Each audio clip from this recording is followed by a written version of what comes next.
Hello, everyone. So today we're going to be talking with a lot of people. We're going to be celebrating the Lovelace Day. We are here with Jessica and Paloma. They are from PyLadies Berlin. And I'm here as the PyLady. My name is Laisa, and I'm here as PyLadies Munich. I will be coordinating this meetup today.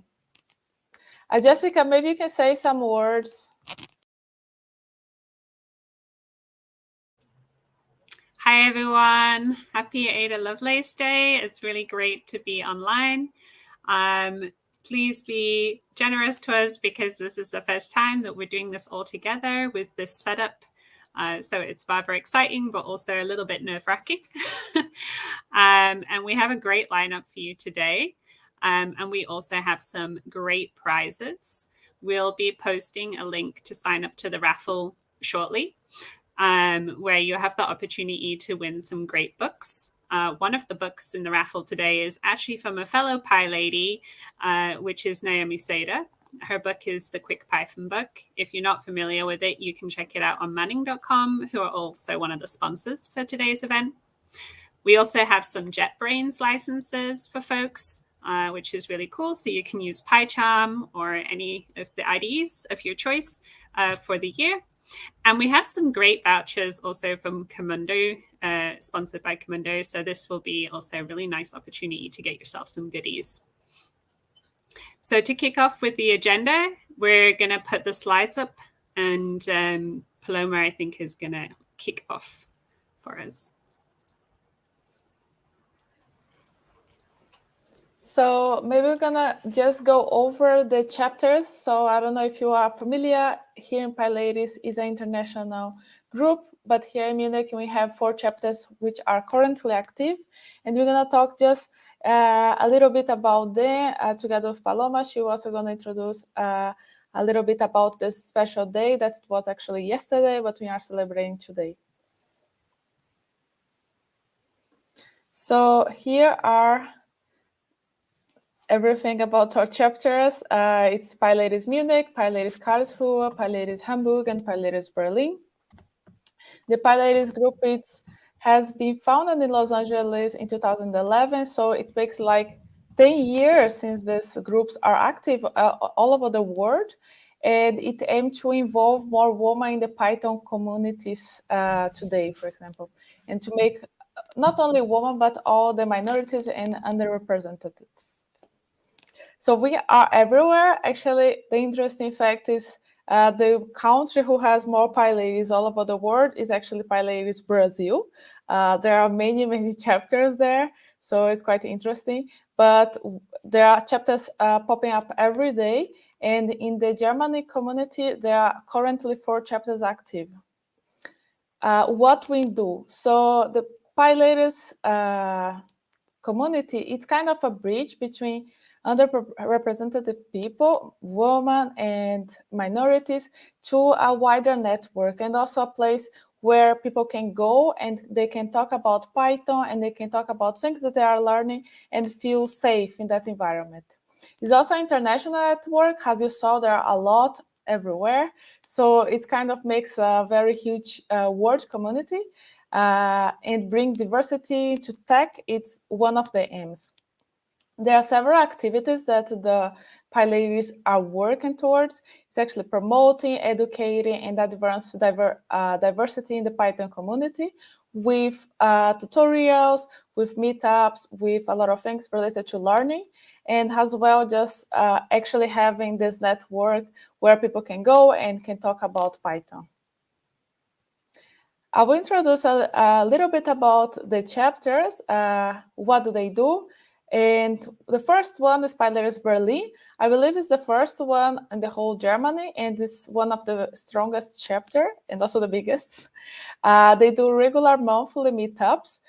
Twice per year, they have a full day of workshops, and they have a lot of, they connect the companies with people. So they are always sharing about jobs in the Slack channel, and also just getting reference between who are doing who in the Berlin community and so on.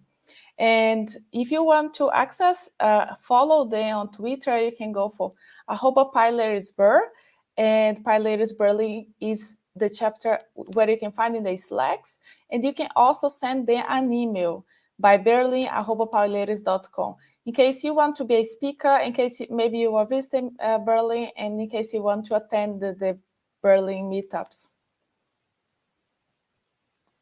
This one is PyLadies Munich. It's actually the one that I organize. We do also monthly meetups in the city of Munich. We have a meetup page, which is here. You can also follow us on the Twitter and can be also added in the Slack. If you want to be a speaker in your community, you can write to munich@pyladies.com, or you can write directly to me. Also, if you work in a company that wants to host us or wants to, I don't know, sponsor some prizes to us, you can also write. We are always looking for companies and speakers, and actually just people who wants to participate. Another chapter is PyLadies Hamburg. They also do regular monthly meetups with talks and workshop, and they run workshop. If you want to run a workshop, like you have an idea, or if you want to share something that you are learning, you can contact them in hamburg@pyladies.com. Or you can also follow them on the Twitter and send them a message. They will answer you very fast. In the city of Hamburg, maybe you are in the north of Germany, you can attend this event as well in person when they will be happening. The last chapter that will be presented today is the PyLadies Karlsruhe. It was founded in 2019. It focuses in Python, in data science, machine learning, and artificial intelligence. And it's composed of talks, coding sessions, workshops, and network. If you want to get involved somehow, maybe in the organization or being a speaker, you can contact them in the karlsruhe@pyladies.com. How to get involved. So a lot of people, they ask how they can get involved on that, like in the PyLadies chapters in general. There are a lot of ways you can do that. You can be a speaker, you can host a meetup. If your company has people who you think could be a good speaker, you can motivate them. If you are a male developer, for example, you can always try to invite female developers for your company, for example, to attend the events, because sometimes it's quite, it can be quite a bit weird. Sometimes you go to events and there are not so many women there. So sometimes it's good to have a company to go to those events. So I think there are a lot of ways that you can help these communities to grow. And I just think there's very nice communities that are present in Germany. And also, if you want, maybe in your city, you see a potential to have your own community, you can also text us in these channels, and we may walk you through how to build a community in your city, for example. That was it from my side. Now, Paloma will take over, and she'll talk a little bit about the Ada Lovelace Day. That's the reason we are here also celebrating. So it's good to understand why, if you don't know this lady. So she will talk a little bit about this. Yes, so this is the big question. Why? Why is that this crazy day with this character that I hope everyone heard about it, but if you didn't, this is your chance. So Ada is our main role model, because without this woman, we would just not be doing our works. She is the person who invented or who envisioned this analytical machine, which now we call computers, to do way much more than just being a calculating machine. In the next slide, you see another picture from her where, so she was the daughter of Lord Byron, the poet, but she was raised by her mother, who was also a mathematician. She was a mathematician, and she helped Babbage in the notes where so Charles Babbage is the person who invented the analytical machine, and that it is the prototype of what today we understand as a computer. And Ada was Ada's mentor. She was very young at the time, and she was wondering, wow, what could it be, that potential? And one of the things that she also envisioned what this machine could one day do is actually doing music. which for me is very dear and confirmation. We did had a special event at PyLadies just for live coding with music, like live coding music using Python as one of the possibilities to do with Python. We should repeat it. And Laisa, can you change the slides, please? That is a very brief introduction about her. Can you change for the other one too? And because I do not want to take too much time on that, as we have a lineup of amazing women doing very interesting stuff to see today. So here I present to you our draft of agenda. We will start with this introduction, done. Then the next one we follow with Ellen Schwartau talking about Oh My Love to Ada Lovelace. So she will present you a little bit more facts about it. We follow with Laisa, our moderator of the day, bringing all the news about the Python 3.1, 3.10, and right out of the oven, brand new gossips about it. We follow with PyLadies talking about this project, which is an intersection about art and coding and decolonialism, with a project that started on October 1st, is on air, called Named After Men. We will have a break because everyone needs to do this pee pause, eat some, hydrate, eat something, and then last slide, please. We will end up with 4 more talks.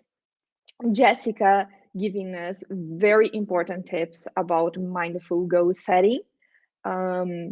This is a subject that it's always brought to our meetings, how important it is, self-care and taking care of one another, and Jessica has these amazing tips for that. And also how to reach your objectives into this career where we can easily get lost into this full of information and possible paths. We follow with Maria. Maria has been doing several projects with plants and now with fun robots that cleans, automated your house, and she set up, I know she had a very hard work setting up a good documentation of the work so we can understand a little bit and put our hands on in a good do-yourself style with a little bit of electronics and using Python for it. And then we will have Miss Teresa from Hamburg talking about the good, the bad, and the ugly of AI. Our last presentation will have our invitees from Karlsruhe, Johanna and Ellen, talking about what they are doing right now, collecting data to build this beautiful cloud. And they will talk about it, they will present it, and they will talk a little bit how they did it and present a little bit. And we will end up having a big chat with the ones that can stay and talk to us, doing some closing notes about the day. Oh, so with no more further ado, I will leave you with Helen. Oh no, sorry. First, before, big shout out to our sponsors. Jessica, do you want to talk about it? You presented a little bit. Yeah, sure. So we have some great sponsors for the event today. And sorry about the link for the raffle. I am putting an updated link right now for the form into the chat. I think on YouTube it might be posting me twice, once as Munich PyLadies and once as Berlin PyLadies. But there you go, double the information, I guess. Better twice than not at all. So what do we have today? We have 2 awesome licenses for JetBrains, which is an IDE. You can get PyCharm with these, and then you'll be able to use PyCharm for the year. It's a really great program. We're often recommending it in our workshops. We have 5 vouchers for O'Reilly books. They have a great selection of tech books. So it's really worth checking out on the website. You can use this on the website for any book of your choice from O'Reilly. We then have 3 copies of the Manning book, Quick Python, which is written by Naomi Sita, who is also a member of PyLadies over in the States. And Manning also kindly have this discount code for everybody. So everybody gets something today, which is 35% off the Manning, the books on the Manning platform. This will be activated, should have been activated today already, and lasts for 2 months. And then we have 4 times €25 vouchers, kindly sponsored by Camunda. So yes, lots of opportunities to enter and to win something. So please go ahead and fill in the form. We're only going to use that data for the duration of this event so that we can get in touch with you. We just need some sort of nickname and some sort of contact method. That's all. And yeah, good luck, everybody. So I think we can introduce the next speaker, right? Which will be Ellen. She actually is going to talk about, let me remove here. I will now share with Ellen and call Ellen to this call. So Ellen, what you're going to talk about? What? Can you give us an overview? Yes, I can. I'm very honored to talk about Ada Lovelace today. I think I already started screen sharing. Do you need to edit? Yeah. Yes, but before I start digging deeper into what Paloma already talked about a little bit, I'd like to introduce myself a bit more. I'm Ellen, and I'm most of my time working at Orbit as a technologist. So I'm most of my time a software developer.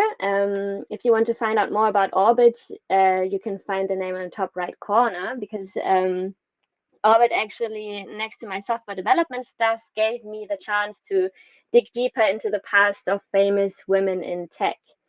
And if you start Googling women in tech, you find a lot of names. So for example, Ada Lovelace on the left side. And I actually didn't know her name before. Grace Hopper was known to me, but I didn't know Ada Lovelace. So I started wondering why she's so famous. And if you look at the picture, you might recognize that already her clothing is pretty interesting compared to the clothes of the other persons. So that's actually something that impressed me on first sight. And this is an image taken from Wikipedia. It's just showing the lifespan of famous women in tech. I'm pretty sure there are more that are just not known. But Ada Lovelace is in the top of the list, and she actually lived pretty early. And she even lived 100 years before the first computers, in terms of large capacity computers, were even built. So that's actually something you should keep in mind, because she lived from 1815 to something.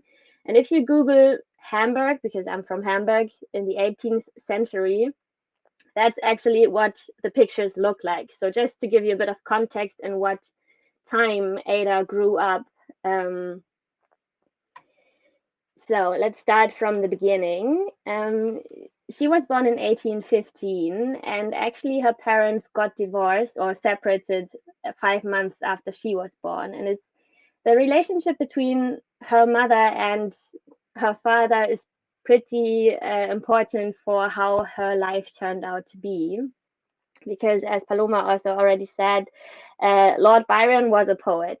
The left is Annabella Noel Byron. I hope I pronounced their names correctly. I'm not sure.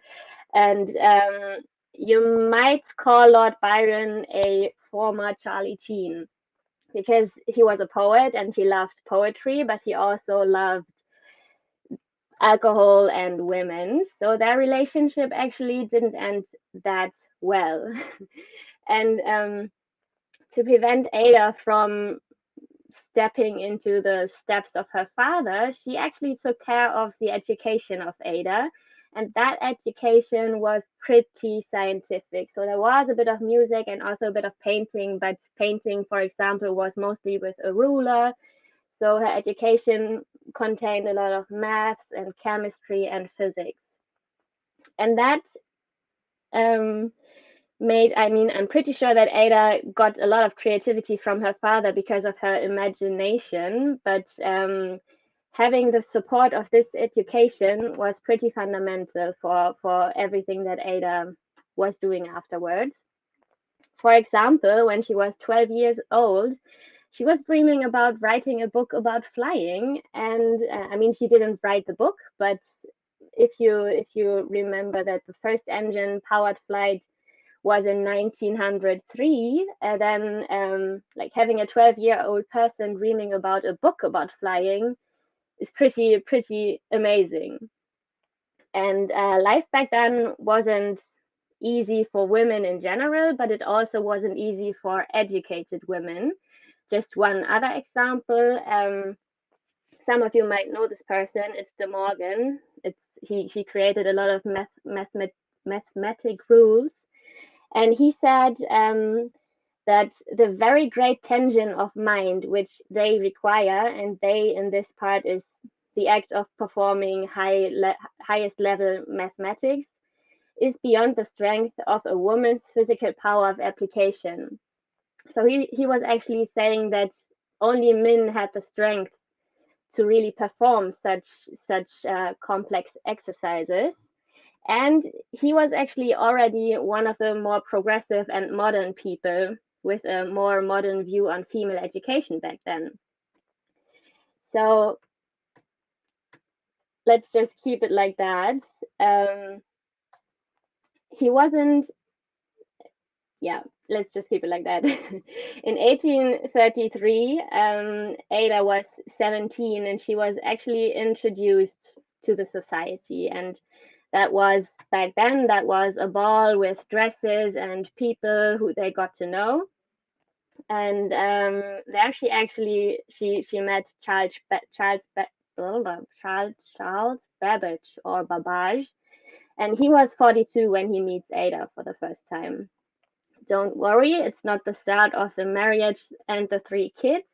It's more the start of a mentorship, and they became mentor sparring partners for each other.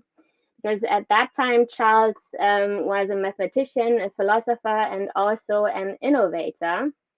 And what he innovated was the analytical engine, which is the machine on the left side.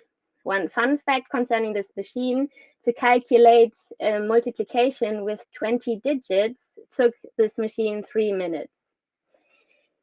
The machine was actually not built because Babbage he won the financing round, but he somehow got in a fight with the government, so it wasn't built. But that's not really important because Ada took she was listening to a presentation that Babbage was giving, and she wrote a manuscript about it. And in the manuscript, or more importantly, in the appendix of this manuscript, she created something that is known today as the first computer program in 1840. And this is actually, again, 100 years before the first large capacity computer was built. And it looked like that. I took a closer look at it, and this paper is calculating the Bernoulli numbers. So calculating numbers. But it already contains a lot of the building blocks that we as developers or IT people are using every day. So I hope you can see it properly. I guess not, but if you Google it, you can find a larger version of it. So in the top left corner, there are variables and naming. Then there are line-by-line commands, and there's also the statements that are executed. There is results. There's also some looping and also comments to make people understand what's supposed to happen. Plus, there's also conditional branching. And there are also bugs, because nowadays there are some versions that are programmed or that program the commands that are written on paper, and they actually found some bugs by translating it into Python, for example. And I find it quite amazing that everything that we use today to develop code is already included without having a programmable computer at that time. And then I dig deeper into Ada Lovelace and what she was saying. So there's going to be some citations that I'd like to present to you. So she's, for example, saying that the analytical engine has no pretensions whatever to originate anything. It can do whatever we know how to order it to perform. So she's basically saying that everything where we know how to teach it to a machine, it can transform anything to everything. So that's actually what I was taught is called an algorithm. So you take an input, teach the machine how to transform it, and then you have another output. But she also, I think that Paloma also mentioned that before, the machine that she was working with was mostly for number crunching, but she was imagining that a machine can not only transform numbers, but also whatever they want to transform. And was also saying that machines can also be taught how to compose music. And I mean, how long, I don't know when we had an AI composing music for the first time. Very recently, I would say, compared to when Ada lived. And also, she was not only thinking about what computers were able to do, but also about their limitations. So she was also saying that a machine would have no power of anticipating any analytical relations or truths. And that's again something where, I don't know, I could discuss for hours with people about that one sentence. And the problem was that she was ahead of time. And although she used comments in her computer program, no one actually really understood what she was talking about. She at least got some rewards for her mathematician that was also contained in the paper, but not really for the rest that she was imagining. So how comes that we know who Ada is today? Because her work was mostly forgotten. And there's another person that is very important. I don't know if you maybe recognize this person. And if you don't know him by picture, maybe that helps. Or this, because this is the Enigma machine. This is a movie apparently, and this is Alan Turing.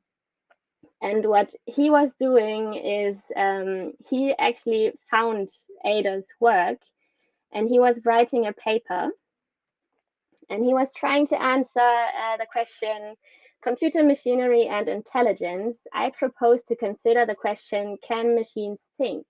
And he actually took the limitation that Ada was proposing.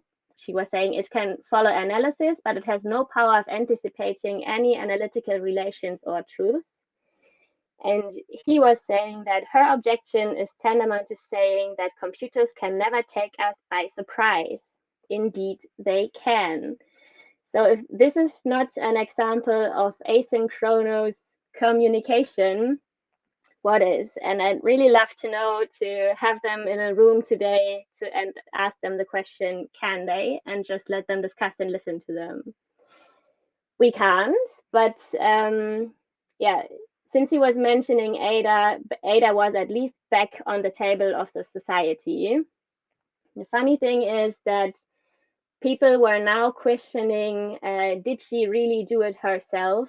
I mean, she's female, which is even more funny because back then, I can really recommend this article, Secret History of Women in Coding, because back then it was mostly women who were doing computer science. That's it so far. A little bit of advertisement, because if you want to know more about Ada, I'm having a podcast with two friends of mine. It's called Unmuted. And in our first episode, we actually already talk about Ada. It's in German, unfortunately, or if you want to read about, like, if you want to have a look at the written version of my presentation, you can also check my blog. There's a German version again, but this is it. thanks for listening. Thank you for the great talk. Can you hear me? Yes. Yeah, so I just need a minute and then we're going to share the next speaker, which is actually me. So thank you for the talk. I want to ask people if they have a question or if they have comments. Let's check. Maybe one thanks, other Ellen, comment. Thank you. You're welcome. Maybe one comment from my side. It's only for women. Who wants to answer that? Maybe Jessica can answer that. Sure, I can answer that. So the PyLadies platform was put in place to try and focus and empower women and non-binary or underrepresented genders in tech. However, our events are for everybody. Each chapter has their own kind of feeling on that, and we have had certain events in the past where we have asked for male participants to not attend. But in general, it's open for all. So feel very welcome to please join our Slack, where you can get updated on all the events that we're doing and all the kind of activities that we have going on. But thanks for asking the question. Great. So now you know. Now let's go over more. Hello, everyone, and thanks, Ellen. So a lot of people really like your talk. I hope they like mine too. A lot of people are saying thank you. If you have a question, please just pop it in. But I don't see like a question regarding to her specifically. Someone asked, what's your first program language? I think we all know it's Python. I'm kidding. But yeah, so now I will start my presentation. Enjoy. Thank you, Ellen, for your great presentation. Thanks. Big applause. And actually, I will be talking about the latest Python 3.10, which was released in 4th of October. So it's pretty new. I just need to change it here. 1 second.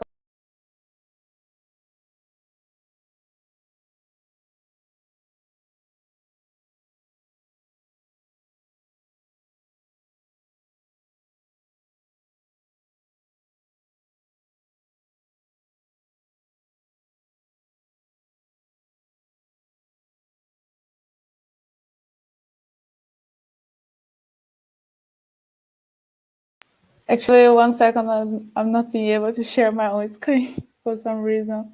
So I need a minute. Maybe, Jessica, you can go over the prices for a second.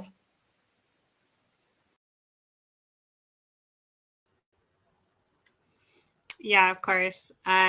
Always some like technical issues to sort out, right?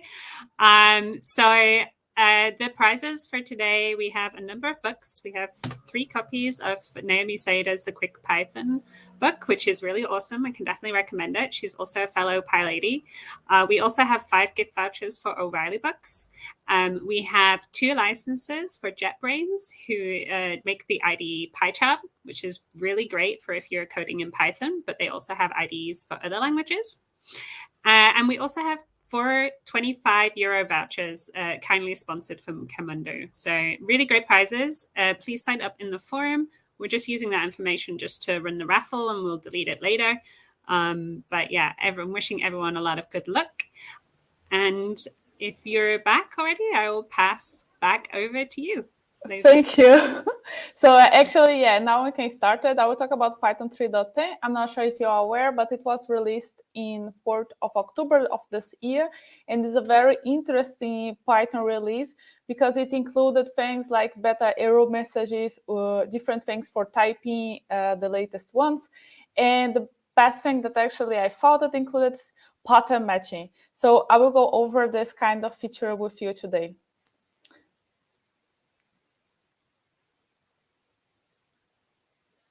So Python 3.10. A lot of things were said about Python 3.10, but the one that I found more interesting was pattern matching. That's what I'm going to share with you today.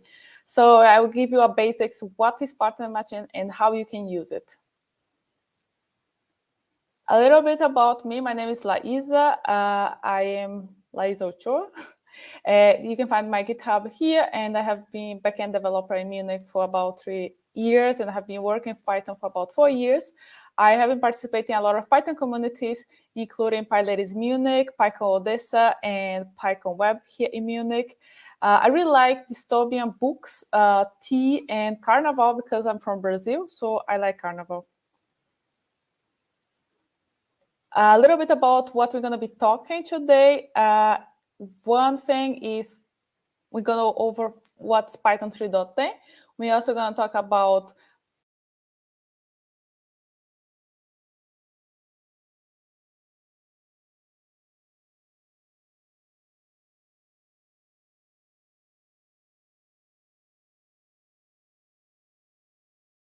happened with Python 3.10. People are talking about. They are talking their Twitter accounts, and I found it interesting just to follow out what's the people opinion. So this person here, Alton Shaw, he was talking about how he liked the better error messages. One thing that was added in Python 3.10, it was kind of once that you do like mistakes in Python.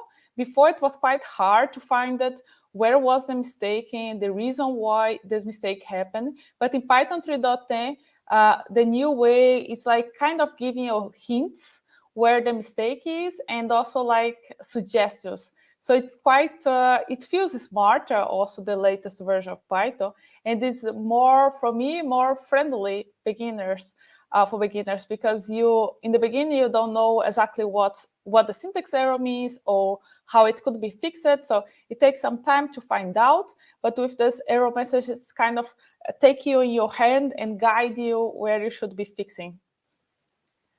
One interesting thing is that Python 3.10 was released in 4th of October, so we are already about some days ahead, and still not so many packages from PyPy have been updated for the latest version.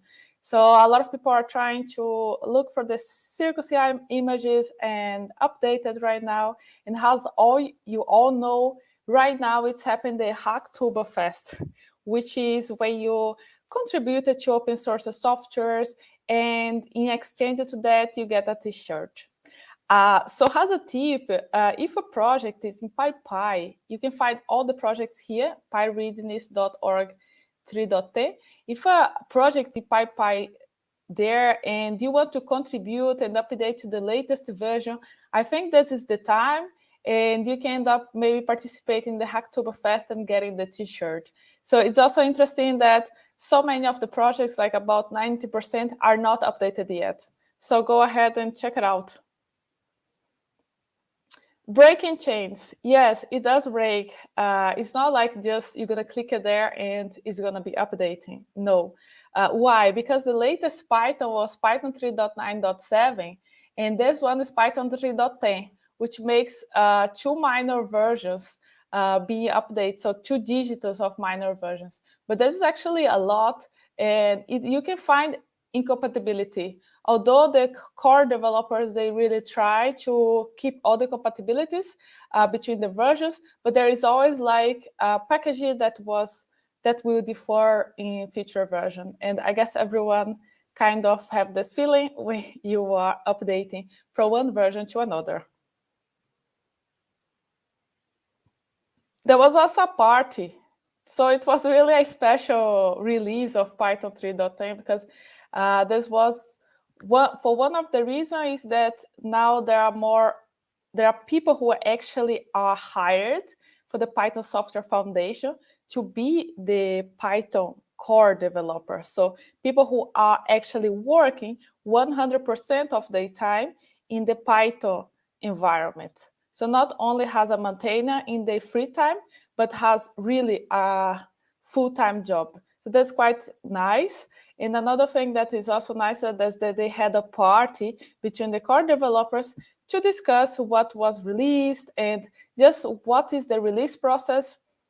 Not everyone is participating like in release process. So it's quite interesting to see how the cycle of release happens in a software, and especially for a software like Python, which is used by many people. So I found it interesting, and you can check it out because it's recorded, and they also go in deep of how the development was it. Everything that I'll be talking today was based in the official documentation for Python. You can find it under this link. And you can also find tutorials there and more examples. Not here, I will just cover, maybe not in so deep as I wish because of time. So what is new in Python 3.10? There is pattern matching, there is context management with parentheses, better error messages for sure, and type union operator, which also is to make it easier our lives. What people found that interesting. So Pablo Galindo was actually the release manager for Python 3.10, and he asked the people in his Twitter, what do you find interesting? And people find interesting the beta error messages. Has first place. Second place for pattern matching. But I never choose the favorite, so I actually like more pattern matching. That's what we're gonna talk today. So is there a pattern match in Python already before Python 3.10? Yes, there was some sort of primitive pattern match that you can find it when you sign variables. For example, in this case, Python is smart enough to link that the x is related to 1 and y will be signed to 2. So it is some sort of pattern matching under the hood. But if you come from different languages like Rust, C, they all have some sort of pattern match already. Rust has pattern matches specifically. C has the switch statements, and it's sort of the same idea. Another thing that already has a pattern match that you can try to get the feeling is when you have the try and accept in Python. So you can try something, and if it doesn't work, you can accept. And in these exceptions, you can kind of match with a specific exception that you want to match. So, for example, here I try something, and then I go to the accept, and it's like, I like your exception, and the other one would be, you are being exceptional, and so on. So there's some sort of matching already statements. But what is it pattern matching in computer science in general? So in these cases, it can have different meanings, but in case of Python and in this implementation, it basically is, it will or not be a match. So it's not a case that you can find many matches at the same time. Under the match statement, you only find one that will fit to your match. And if it's not, then it will return none. It's different from, for example, pattern recognition, because in pattern recognition, it's kind of, you see what's the percentage of what is matching. So maybe an image is matching 90%, then you say, okay, this is a match. But it's not 100%. So it's not a binary way of matching. And it's also not like a dating app, because, for example, if you are in a dating app, sometimes you are matching with a lot of people, but it does not mean that you're going to find your match. So actually, Python is better on that way. Yeah, when you work in software development and kind of you go over interviews, and I have seen also people interview each other, and one of the questions that pops up is that, do you play video game? I'm not so sure why people think the software developers are always like in the free time playing video games. And they have this idea that someone like me would have a setup like this and play video game at home, which is not true. I don't know how to play video games except for Mario Bros. But yeah, today we're gonna use some sort of game to explain pattern matching. So I decided to use a very simple game because I believe everyone here has been a kid at some point, or maybe you have a kid, I don't know. There is a game like this that you get an element and you go in this wood box and you try to match this element in this box until you find a match. It will not fit in any other place besides the one that was related to that element, a specific form. So here I just put it one simple way, like the syntax, how it's written, a pattern match in this case. So let's suppose we have form has a triangle, and we're gonna match this form. So what I'm gonna do is to take this string triangle and goes case by case and do a sort of equals statements and check whether this is true or not. So in this case, it will only get a match when it finds exactly the same string, which is triangle. And then it will do something, some action. This action in this case is to print. So it will print triangle. That's it. Pattern matching, the basics is that. And from this, you can already start putting this in your code. Why? Because pattern matching is kind of a if and else statement. It would be the same if you try to do like, yeah, if circle is equals triangle, or is equals to form, and you go over these statements until you go to the end. Here I just put for your information how is the syntax in terms of just like ideas. So you have a match. In this match, you have a subject. The subject, you go case by case, comparing the subject to a certain partner. And if the statement is true, you're gonna execute blocks. So if you go over until you exhausted your kind of your options. If you don't find anything to be true, it will return none. But yeah, in this case, that's basically how you would think about it. So you go over. One thing to keep it in mind when you are working with pattern matching, not only in Python, but in other languages, you should never put the broadest case in the beginning, because it's like you open up this box and anything can go inside. So you always put from the most specific to the broadest. So it's kind of, you think like in a pyramid or like a triangle. So you go from the most specific case until the broadest one. And here in Python, we do have the so-called wildcard, which is this underscore. And this wildcard, it means kind of the broadest case. So if nothing else works, what else should be done? So you can use the wildcard to this in this way. And it does not allow actually you put in the beginning, because yeah, you will not reach the other partners. And it's the same kind of mindset, the same kind of way you should be thinking when you write any sort of matching, pattern matching. You have to always go from the most specific one to the broadest one. So you can have actually, so it actually can make sense, to make logic, right? Otherwise, you're gonna end up, yeah, putting things in the wrong place. With or without it. So there will be discussions like if you should do it, if you should use this new function or not, or should you just try to do ify, elify, and so on.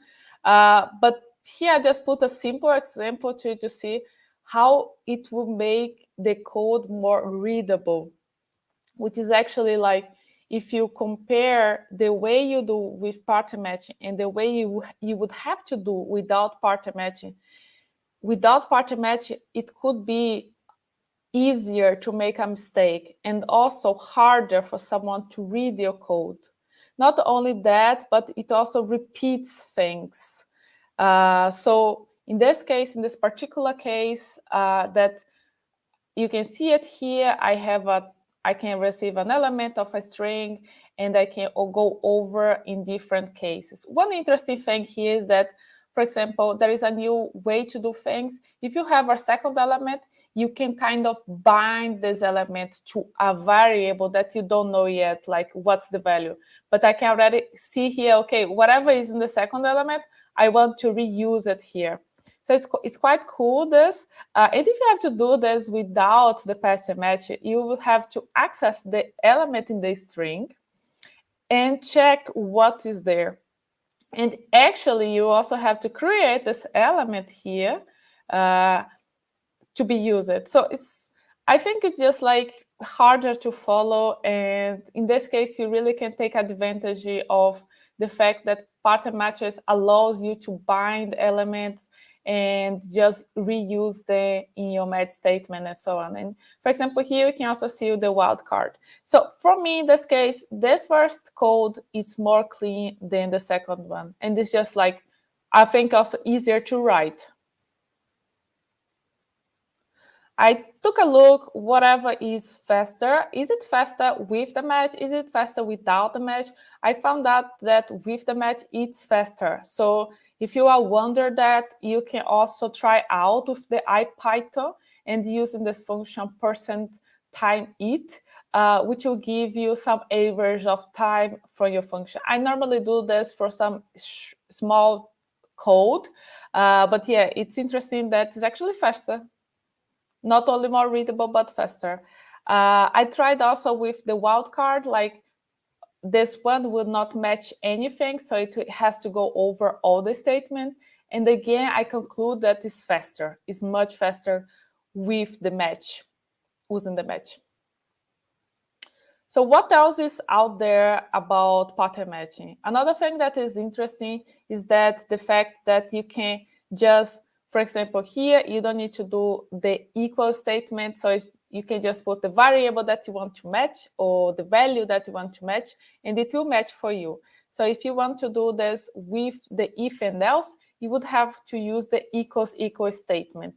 And that's quite interesting that you can also do that with objects, like with classes. And so it used behind the scenes the is instance.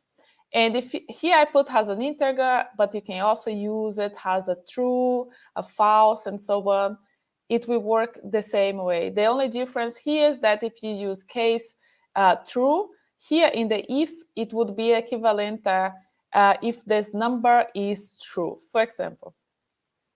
But in this case, to be honest, I actually like more with the if and if else statement, because I just like the fact that it's explicit you are using the equals statement. But I don't mind to use also the match ones here. I think both of them looks good. Here is one of the things called guard. So guards are basically if expressions that you can do conditional expressions inside your case. So it's quite interesting how the pattern matching in Python can grow so many ways. And one of the ways is that you can use conditional. And here, for example, I am matching whatever is in the elements, but I'm also checking some other variable that is in the program, for example, size. And this match will be conditional to actually two things. Is it matching with triangle? And is also size lower or equals to 10, for example. So this is basically what guard means, this expression, in case pattern matching. Composable. This is the strongest feature of pattern matching. All of the matches, they are composable, which means that you can compose one match inside the other. And I'll give an example from the game itself. So let's suppose here we have different size, top, bottom, right, left. Actually, let's not suppose, we do have different size. And let's suppose that someone's gonna try to store an element in certain direction. So how can you think about that with pattern matching? Actually, you can see that all these 4 directions, they are possible. So you don't know which one the person will be using, but you can already specify with the pipe, using the pipe, different patterns that this can be matched. So in this case, I will accept that the elements in this list will match if the first element is the list is a direction, and also if the second element is any one of this. So it's quite cool that we can do this kind of composable partner. Inside the partner, you put another partner, and so on. And you can see how easily can get more interesting. You can go out from the basics and just grow this logic. And I think it's really worth to take it a look and try out, because these things normally takes a bit time to grasp. But in this case, you're going to be using, for composable partners, what you will need is the pipe element with this one, and just try to check, do the composable with it. So it's quite interesting. Another thing is that you can match objects. So you can, here, for example, I have an instance of, I have a class circle, and I have an element of circle which has some characteristics, a color pink and a radius of 10. And I can take this element and I can match with this element. In this case, under the hood, what Python is doing is to take this element and apply here, is this an instance of circle? Yes or not, and then you're gonna match. And interesting thing, you can actually specify the attributes here and specify the values. And again, you can grow this to something more complex by using a guard expression here and doing your match. So it's very interesting this, because here, in the normal Python before Python 3.10, you would think that this is to instantiate an object. But if you are using in a match, it has the value, like the understand that is actually comparing. And inside, you can put all the specifications that you want. Just for you to know, you don't need to specify all the attributes. You can specify some and let the authors lose. It also supports that. So if you're working in web development in your normal day, you must be using a lot of JSON with a lot of dictionary and nested dictionary and dictionaries at the dictionary and so on. So it's quite interesting. You can use pattern matching with dictionaries as well. Maybe it will make your life easier. Let's see. But you can just, for example, I just put a very simple example just for you to understand how the pattern match is being used with dictionary. But here I have a dictionary with year and location. And here I will use this, I will match this information, this dictionary, with some cases. And the first case is the year, which is actually wrong. It's next year, almost there. And it will not gonna print nothing here. And then we go to the next case, which is location Munich, and it will print it. And you can see it here that actually, in these cases, I didn't need to specify all the keys. I only specified the key and the value that I wanted to check there. And the other ones will be kind of loose. So if you want matches, it will automatically, it will go in the first one already, just for you to see. So this characteristic of this dictionary pattern matching that is kind of loose can give you this kind of behavior, which was for me a bit surprising. I was testing the Python 3.10 in the RC version, and this was happening. I was matching with empty dictionary, and the dictionary actually had keys and had values, and still it was matching. Why? Because of this characteristic of leaving kind of this loose ability. And what happens is that this dictionary in the beginning, when it will be checking the match, it will automatically check first, is it an instance of a dictionary? Yes, printed. So if you didn't specify anything, it means that it is a match. And it's not the same for tuple, for example. In tuple, here, you have to specify all the values there, and it will not match to an empty tuple. But this will happen with dictionary, and also will happen with when you're matching objects of a class, because of this ability to leave things a bit loose, as I explained it before.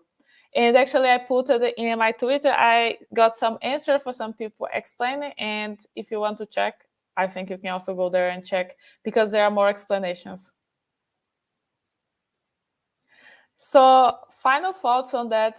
Yeah, I think it'll be a process for people to get used to using pattern matching, but I think really it's worth it to give it a try and to start using, because it allows you to think about programming in a different way, in a more like more clean way in my understanding. And actually, this is one thing that Python added now, but it has been present for the past 20 years. And other program languages are taking advantage of that. And in Python, it was actually a reflection of all those languages to bring the best of them, the best of what pattern matching is doing there, and people like to use there, to Python. So you can, I also found it interesting that Python is just like getting better in this sense. But you always be, I think you're always going to have discussions about if else, not, pattern matching, and so on, especially in code reviews. But I would say try out and see whatever works for you and whatever is actually compiling and working. I want to say thank you. If you have more questions about it, I'll be happy to answer you. Fantastic. Thank you so much. Really interesting look into the pattern matching for Python 3.10. I'm excited to get that into some code. I know a few folks were saying in the chat that it might be a while before they can upgrade their projects to take full advantage of this, but it's really good to know that it's available. We had a question asking, do you know what the PEP guidelines for the switch statement or for the pattern matching are? Could you touch on that? Yes, I know it. I think it's called PEP 363. But if you go to the official documentation, there is a tutorial, with the name of this PEP, that will help you to go over all the features. Fantastic. And another question we had was, can we do list pattern matching in a switch statement like this? In switch statement, we don't have switch in Python, so I think he's referring to C. Can you do list pattern matching in switch? Are you referring to C? Because I don't think you can do pattern matching there. But if you're talking about different languages like Rust, I think Haskell also has it, and Rub. I'm not super aware, but in Rust you can. Maybe we can answer that then in the chat after after this. We also have someone saying like, great presentation, thank you so much. I personally really enjoyed it. Folks are really looking forwards to having a go at looking into pattern matching and starting to use this. I'm not sure if this was a question or a statement, but someone was saying, so the wildcard is essentially like a default. Is that correct? The wildcard would be like if didn't match anything, then you can use the wildcard to specify something else that you want to do with it. If you don't use the wildcard, your output would be none. So you have to decide whether you want to use that or not. It depends of the application. Fantastic. And have you already thought of an application or a piece of code where you want to add this in yourself? I have thought about just contributing to some open source projects which are using if-else statement and try out to see if pattern matching would bring some improvement in the speed and also just readable. But I have been using the Python 3.10 to some personal challenge and just to get a feeling about the features and what was not working before and still working. Fantastic. Great. Well, thank you so much for a very enlightening talk and sharing this with us. I look forward, like I said, to having a go at this. The next speaker that we have up is Ty. So I'm just going to add Ty to the stream. And I will also add Ty's slides. I think, Ty, if you are there and you can hear me, you should be free to speak.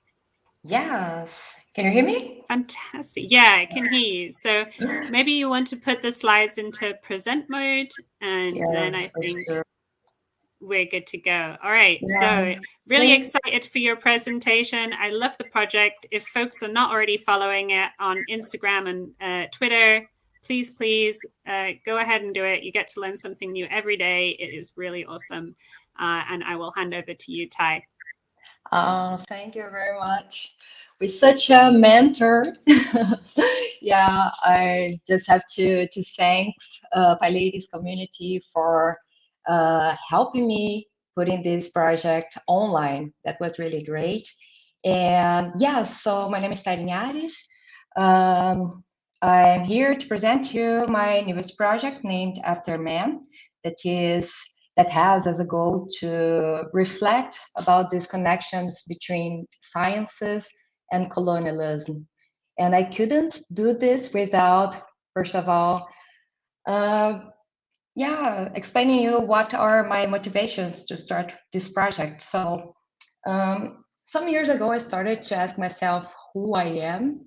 And yes, it can really, believe me, it can be even more difficult to answer this question if you come from a former colonized country, as I do. I come from Brazil. And it can be even worse if you have indigenous or African origins, because your ancestors probably left no records, except, of course, for birth and death certificates. To be very optimistic about it. So some years ago, I made a documentary film called Parda that reflects on racial issues in Brazil. And since last year, I started to think about the lack of data and visual representations of my people. So yes, let's take a look at these pictures. The first one, in the left, that's me in the middle of the forest, in a place where I come from. It's a town called Magé. It is 2 hours from Rio de Janeiro in Brazil. And it is in the middle of the Parque Nacional Serra dos Órgãos, this national park Órgãos range. And this is what you can see here at the opposite side. Yes, these mountains, I must admit, I feel very emotional when I look at them, because I grew up looking at this landscape. And it is also how can I say, biodiversity hotspot. Yeah, this place. So yeah, since at least since the 19th century, there were many scientific expeditions in this area to find out discovery new plants or animals and so on.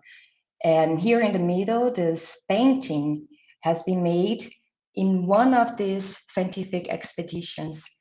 And the painter that have made this painter is a German artist called Rugendas.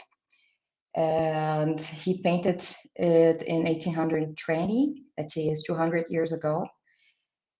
And yes, it was during, he was invited to be scientific illustrator during an expedition that had as a goal to explore the interior of Brazil. So yeah, this is the context of this painting. And in the background of this painting, you can see the Serra dos Órgãos, the same as in the right picture that I showed you. And in the foreground, you see depicted enslaved people transporting gold in horses. And this might be the first visual representation of my people. So when I think about this, I actually very, very quickly came to the conclusion that there is no solution for this representation problem, because there is no data or visual representations, paintings, photos from this time that had been made about my people and by us. So yeah, what to do? However, I found it really interesting, the possibility of exploring other types of records that have been generated, made in these encounters between my people, the landscapes that I'm familiar with, and these European scientists. And so my approach in this project was to use natural histories to reconstruct a colonial past. And this is what Named After Man is all about. So I started to be very interested and puzzled about plants and their names, and also plant taxonomy. And this is one part that is very important for this project that's called Named After Man. That is the binomial system for named plants. So since the 1800s, the 18th century, there is a standardized way for naming species in biology that is called the binomial system and had been created by a Swedish scientist called Carolus Linnaeus. And some of the features of this way of naming is that the names are unique, they are written in Latin, and also these names, they have two parts. They are binomial. And being the first part, what is called genus, that is a category from which the species belong to which the species belong to. And the second part is called the specific epithet. And this part can be freely chosen. And for this part, being freely chosen, you can theoretically give any name you want to a species. And it is very common that people, scientists, give persons' names to their discoveries. So yeah, they can name it after a scientist, but yeah, not only after a scientist, but also after a relative or even a donor. And that is something that I found very interesting because it is actually so emotional to name plants after people you like or you admire. And at the same time, this goes completely against the scientific claim for objectivity. And why am I so interested about plants that have male names? So yeah, the first thing is that men were more involved, more active in the colonial entrepreneurship. And on the other hand, yeah, at that time there were not many women botanists. And I believe that their efforts should be acknowledged. And lastly, well, men like men and men honor men. So yeah, let's take a look at this name, for example. From this name, Sclerophyllax curzi, I can get to the conclusion that this species has been named after a male person that is called Kurz. And why do I, or how do I know that? Because of this ending, this double I, that is the masculine genitive in Latin. And that means Sclerophyllax from Kurz, or Kurz Sclerophyllax. So very quickly, I noticed that it would be very simple to query botanical databases, searching for these names of species that have been named after man. So only to summarize to here, so I had a research question that was, what stories do plants named after man want to tell us? The method that I have chosen was to post one plant a day on Twitter and on a website. And these posts, they would come with some contextual information, such as when this plant has been first cataloged, who these plants are named after, and also where these plants are native to. And the goal of this project was to reflect on the connections between sciences and colonialism. Yeah, now, yeah, the work in itself. So I started with data collection, and my data collection process had three pillars. The first one being a botanical database called Travel.io, from which the ground for my data set comes from. And unfortunately, this database has been discontinued in May. So yeah, sorry. And then I use the Royal Botanic Gardens Q data service. They have a Python library for that is called PyQ. And with this library, I have found the geographical distribution from the plants. And third, Wikipedia API. With the Wikipedia API, I could find the Wikipedia pages for the plants and also for the botanists. So during the whole process, I had made some design decisions to build my data set. The first decision was that I was not only considering the scientific name of this species, but also the synonyms. While synonyms are not accepted names, usually because the plants that they try to name have already been cataloged. But in this case, they will count as failed attempts to honor a person. Yeah, the second point was that I was only considering plants with this suffix "-i". Although I know that there are some other ways of using the Latin grammar to honor people in plant names, and I can give you some examples later if you like. Yeah, third, I only consider plants that have pictures because of the visual art scope of this project. And lastly, I'm only keeping in my dataset plants that honor male botanists. And yes, how do I define male botanists? Well, I took two lists from Wikipedia, one list for botanists and one list for women botanists. And I took the women botanists from the list of botanists. And after that, I manually cleaned this list, trying to exclude any false positive. Good. So in the end, I have 1,026 plants that I will post every day, or I have already started on 1st of October. And it will be enough to post for almost 3 years. So,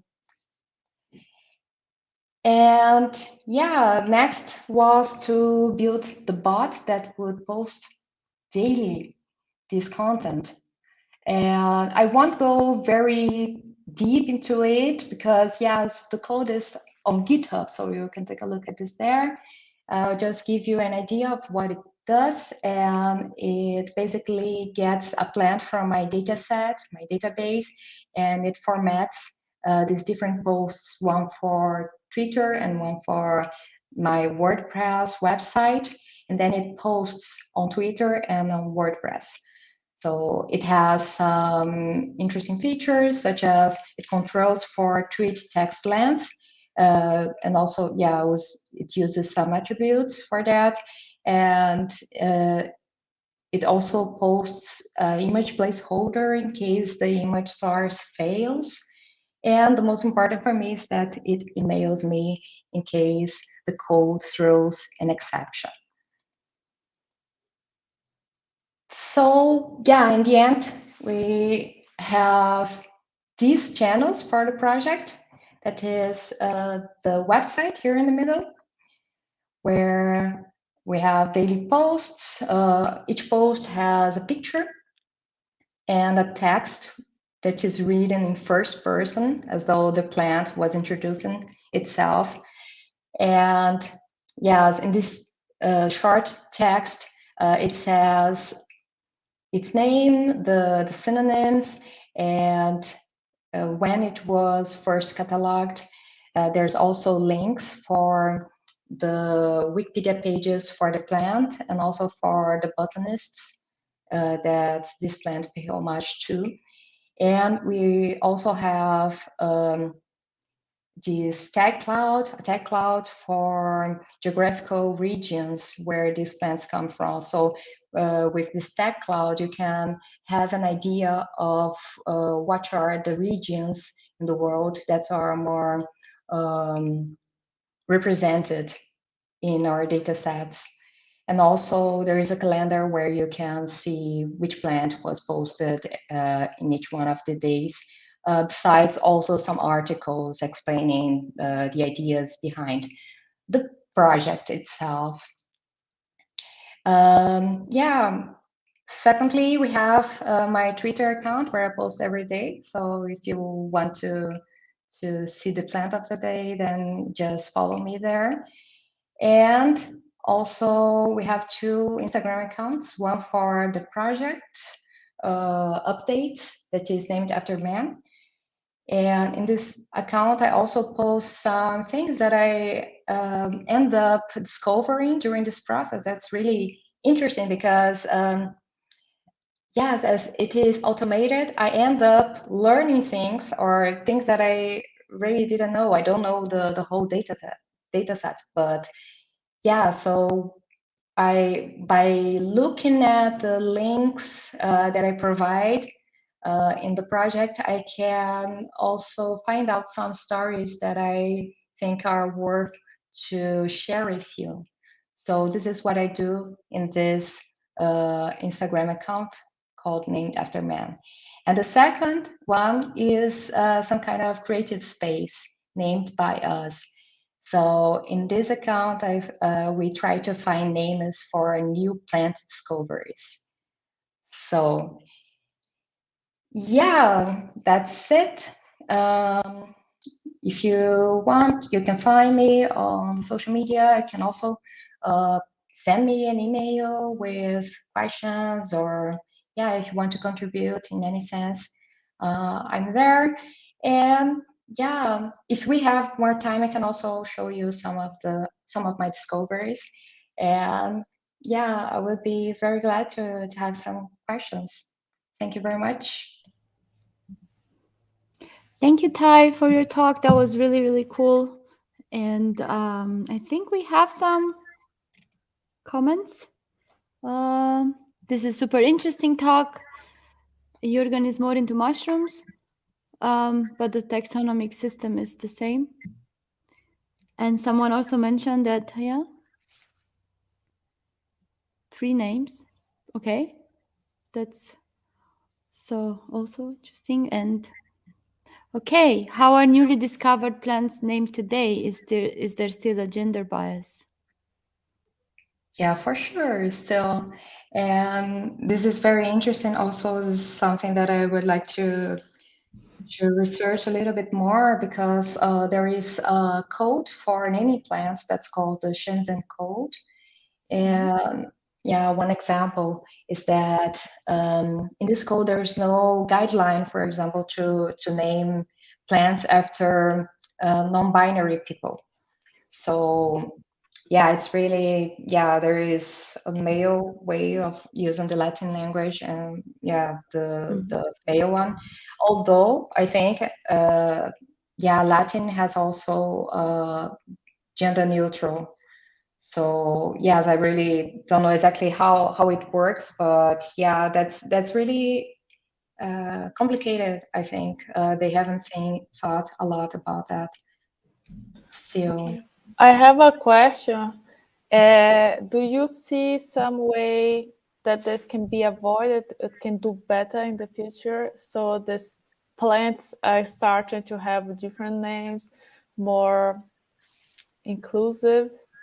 Yeah, and I don't know if you have opinion about what is already there, if it can be changed or should it be changed or not.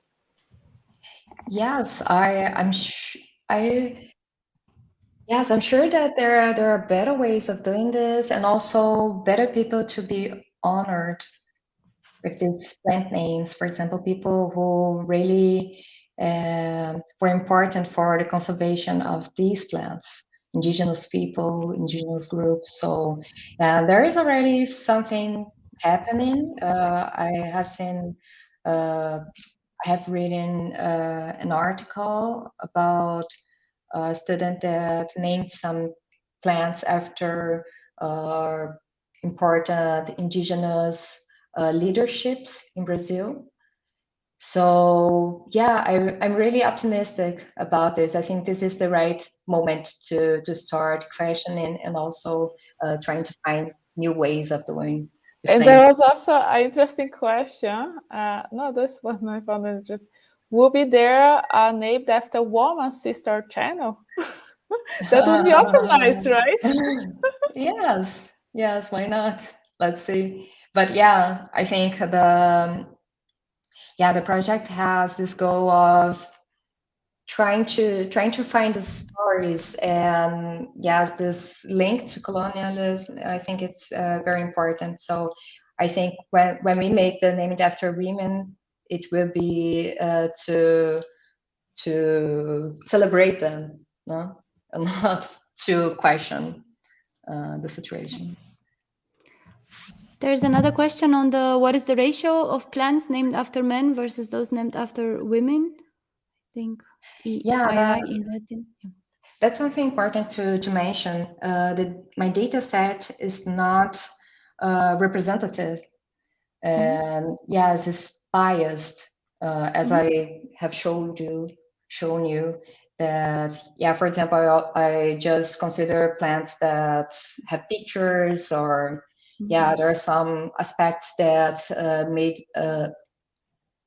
impossible to make this kind of comparison. And I haven't tried it as well. So it would be interesting, for example, to develop a way of taking these different groups and comparing the whole data set. And yeah, unfortunately, this TrefOIO database was discontinued because the good part in it is that it just brought information from different sources. And when I use, for example, the Q data service, I just have plants that are cataloged in Q. So yeah, I don't have a real whole data set of all plants that exist. Okay, cool. One question from us was also on, so yeah, there's a comment about, so Jürgen's friend named the plant after his daughter. So there is hope. And one question is, what reactions did you receive from your survey, from your project? Did you receive any negative reactions? Not yet. Not yet. Yeah, that's good. But yeah, I think we're there, so we have to be open also for critiques. But till now, it has been so interesting because yeah, there are so many people that feel challenged by this conversation. And yeah, this week I had also contact with people from the from botanical sciences, and there are also some people that are interested in the topic. So I'm really looking forward to continuing this discussion with different people, also technical people, and yeah, people from arts and people from biology. That's really amazing. Cool. So the last question before we head into break is, do you use Python or R for data analysis? Python. Yeah, so Python, yeah, in all the steps. So yeah. The only possible answer today at this. No, I'm kidding. Okay, cool. Okay, so we have break until 1945. Ty, thank you again for joining us on this event, and stay with us. You. You can all reach her on all the channels.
Hello, everyone. Welcome back. I hope that you have had a good short break, got yourself some water or something else to drink. We've got a great second half for you. Just a reminder that we do have a raffle going on. The link for it should be in the chat. You can sign up there, give your nickname and a way to contact you. We have some great prizes, including lots of books, licenses for JetBrains, and also some €25 vouchers. So, you have to be in it to win it. So sign yourself up. And kicking off the second half is myself. So I will hand over to myself in the talking mode, and I will be speaking about mindful goal setting. Do you see me okay? Someone give me a thumbs up. I'm seeing a shaking of her head from Teresa.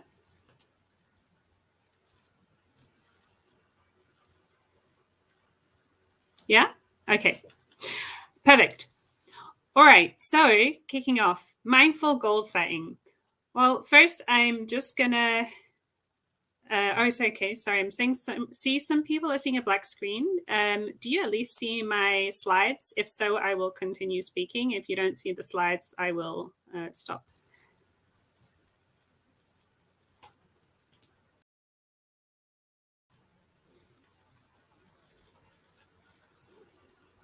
Any better?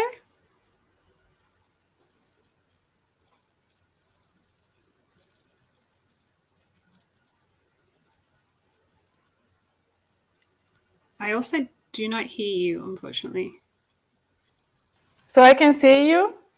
Yeah, I was muted. Can you give a feedback if you can see us? You Yeah. cannot. I will hear from the people. Not yet. Black screen, no slides. What's happening? Let's try. Let me try reshare. I'll stop screen sharing, and I will reshare the window, and then we can try add that back to the screen. I'm not too fussed if you folks can't see me. That's probably better for you, but I would like you to see the slides. Can you go ahead with one slide? Yeah, I should be showing one slide now. For me, I see that I am, but if you folks don't see it, then we may need to go to another speaker. Oh, someone said yes, we can see. So, slides are on. Okay. Let's move. Right, let's do it. So you'll just have to bear without seeing my face, I guess, but that's no big problem. So great. You can see who I am in this picture, and I think you've already seen enough of me already. So I'm Jessica Green. I use she, her pronouns. I am a software engineer at ecosia.org, which, if you haven't heard of it, is the search engine that plants trees. You should definitely check us out. And you'll find me on the web at Sleepy Pioneer. And why do I want to talk about mindful goal setting? Well, I'm actually just celebrating my 3-year anniversary at Ecosia. This is my first job in tech. I'm a career changer. I previously was a coffee roaster, and before that, I was also working in the film industry. So I'm not new to like changing careers and building myself up, but definitely new in tech and trying to figure out kind of where I want to go with this career, what opportunities are open to me. I don't know how everyone else got into the industry, but I know when I was getting in, I felt a lot of kind of being overwhelmed and like fear of missing out because there's so much going on and there's so many different branches. I mean, Python itself is used in so many different ways. You can really do anything with it, like go to space or data science or monitor trees with an IoT device. We'll see some cool stuff later from Maria for this. And I came across earlier in the year this app called Meili, which is a really super app. It's actually in beta. It's created by Amarshalla, who has already been speaking at the PyLadies Berlin event. And it was what introduced me to this idea of doing goal setting in a slightly more mindful way. You can sign up the links here, and I'll also put it in the chat. You can sign up for the waitlist if you would like to try out this software after listening to this presentation. I highly recommend it. And yeah, I want to say huge thanks to Amashola, who is the creator of Meili, who's been a coach to me and a really inspirational person, and helped me start to think about these goals. And also Yenny, who has recently been doing some coaching with me also. I really recommend talking to someone as a coach, even if they're not professionally trained in that, because it really gives you the opportunity to think about what you are aiming for and what goals you have. So what did I hope to achieve from this exercise? Well, as I mentioned, I get very eager for lots of different topics. So I really wanted the opportunity to focus my energy. And I want to get somewhere, like I already have in mind where I want to go with this career, but I also want to get there in a timely fashion. This being my third career, I'm a little bit older, and I'm already thinking, you know, I don't have so much time to like sit around. I want to get there now. Basically, I'm impatient, and I wanted to avoid getting overwhelmed or having this FOMO, like this fear of missing out, and really focus myself and have a record of what I've achieved along the way. Pre-warning to all of this, though, is this is what worked for me. And I have found it very successful, but this might not be the best solution for you. I'm sharing this today in the hope that you'll find it kind of interesting and potentially find something from this that you can take home and work for yourself on. But definitely, I'm not saying that this is the only solution to go down. So the first step is thinking mindfully about what your motivation, like where do you want to be? And how do you see that? So for me, when I got into tech, I was really interested in like AI and data science. And one of the things I've been reflecting on is that that is not the path that I ended up going down. I ended up working more in web development, which is super awesome. And I've learned a lot. But I kind of still had this itch of wanting to go into a more data focused field. And the way that I would foresee that is some sort of like machine learning ops, machine learning engineer, data engineer. And of course, having moved from being junior to mid-level, I'd also like to progress towards being a more senior engineer and all of the great things that come with that seniority. So here it is in its full glory. Please be kind. These are my motivations for the future. And I know putting them out there on the internet means now I definitely have to follow through. But I wanted to show you this so that you could get a real idea, a real grasp of how this exercise looks. So really sitting down with yourself and saying, what are the things that I would like to achieve? First, in a broad sense. And then I grouped these, as you can see, and kind of put them into different topics. So you'll see down in the top, in the bottom left, sorry, there's this group around confidence in technical knowledge. And that's talking a lot about like knowing industry standards, getting more domain knowledge, being comfortable with designing architecture and deploying. And you're probably thinking, yeah, okay, those are things I either know about, which is awesome, or those are things I would like to know more about. They're pretty broad topics. You'll also see here, I put confidence in front of this. And I think for me, that's a big thing, is that I do have a lot of technical knowledge now. And I'm really proud of that. But I also recognize that I lack some confidence. And if you look on the bottom, you'll also see being recognized as a specialist in the field or being perceived as more seniors by others is important to me. So this confidence building is, for me, part of this technical knowledge, but it's like also in its own way, a goal of mine.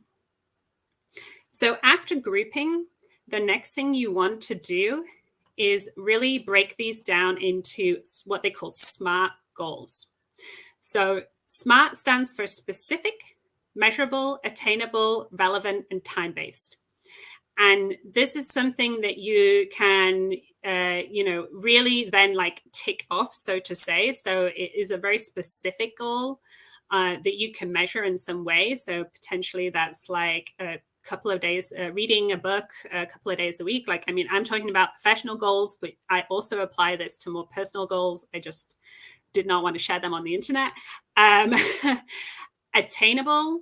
So I'm probably not going to go to space unless Elon or Jeff give me a call. Totally open to it though.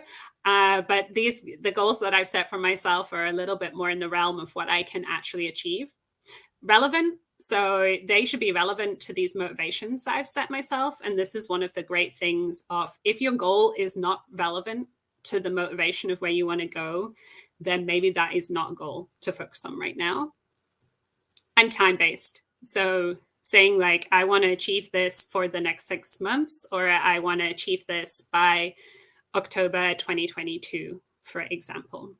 And the great thing here is one goal might actually work towards multiple motivations. So something around me being more confident in my own technical ability might also help me achieve this motivation of wanting to support others in the industry.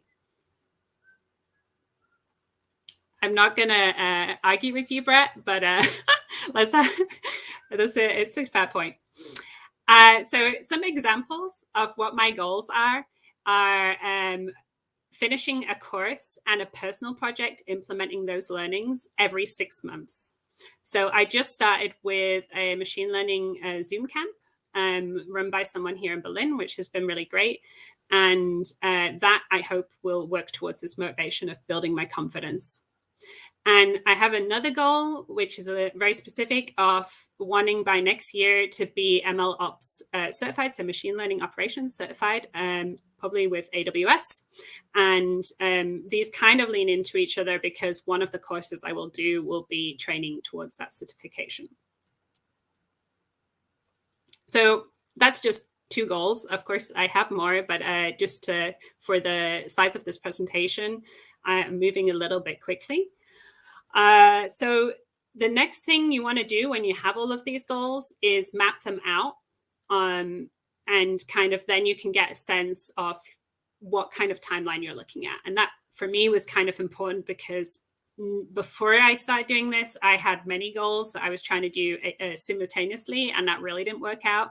And this has really helped me in terms of thinking like, okay, for the next 3 months, I'm blocked and I'm just focusing on this goal or these 2 goals. If you have like maybe personal and professional goals, but then I know next year I'm going to get to the next one. And as you can see, I'm putting them out in calendar months. I'm working, because these are professional goals, I'm working essentially with quarters here. That might not be how you want to do it, but I think it's a great way just to kind of have a roadmap essentially of where you want to go and where these goals might build on top of each other.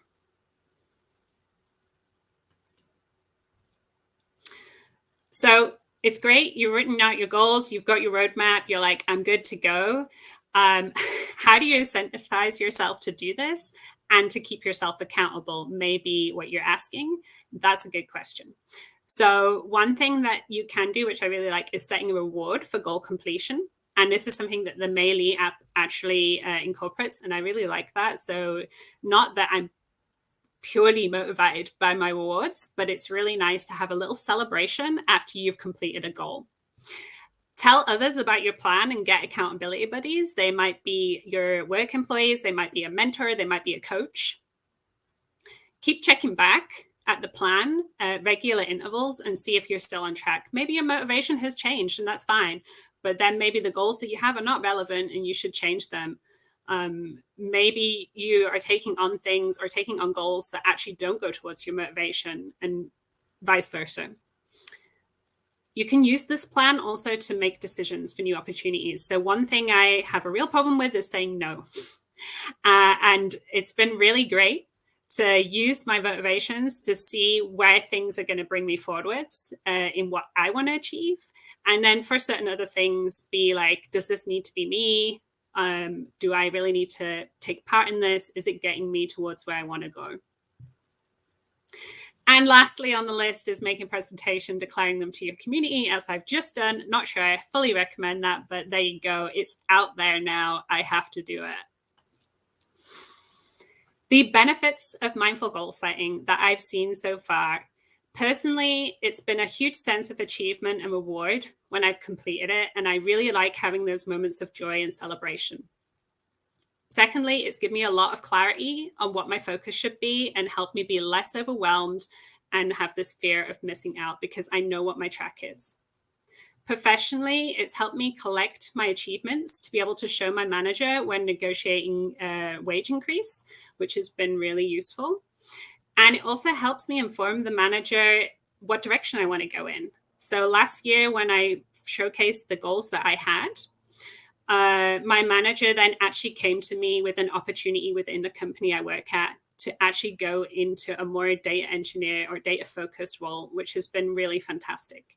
So never assume that your manager knows what you want or where you're going. Tell them. Thank you all so much for listening. I hope this has been insightful for you, and happy goal setting.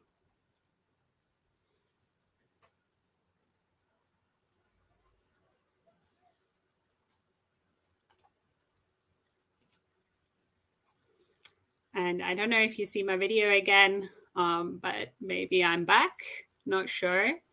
And I think someone will join me. I have to add you on. Sorry, Anna.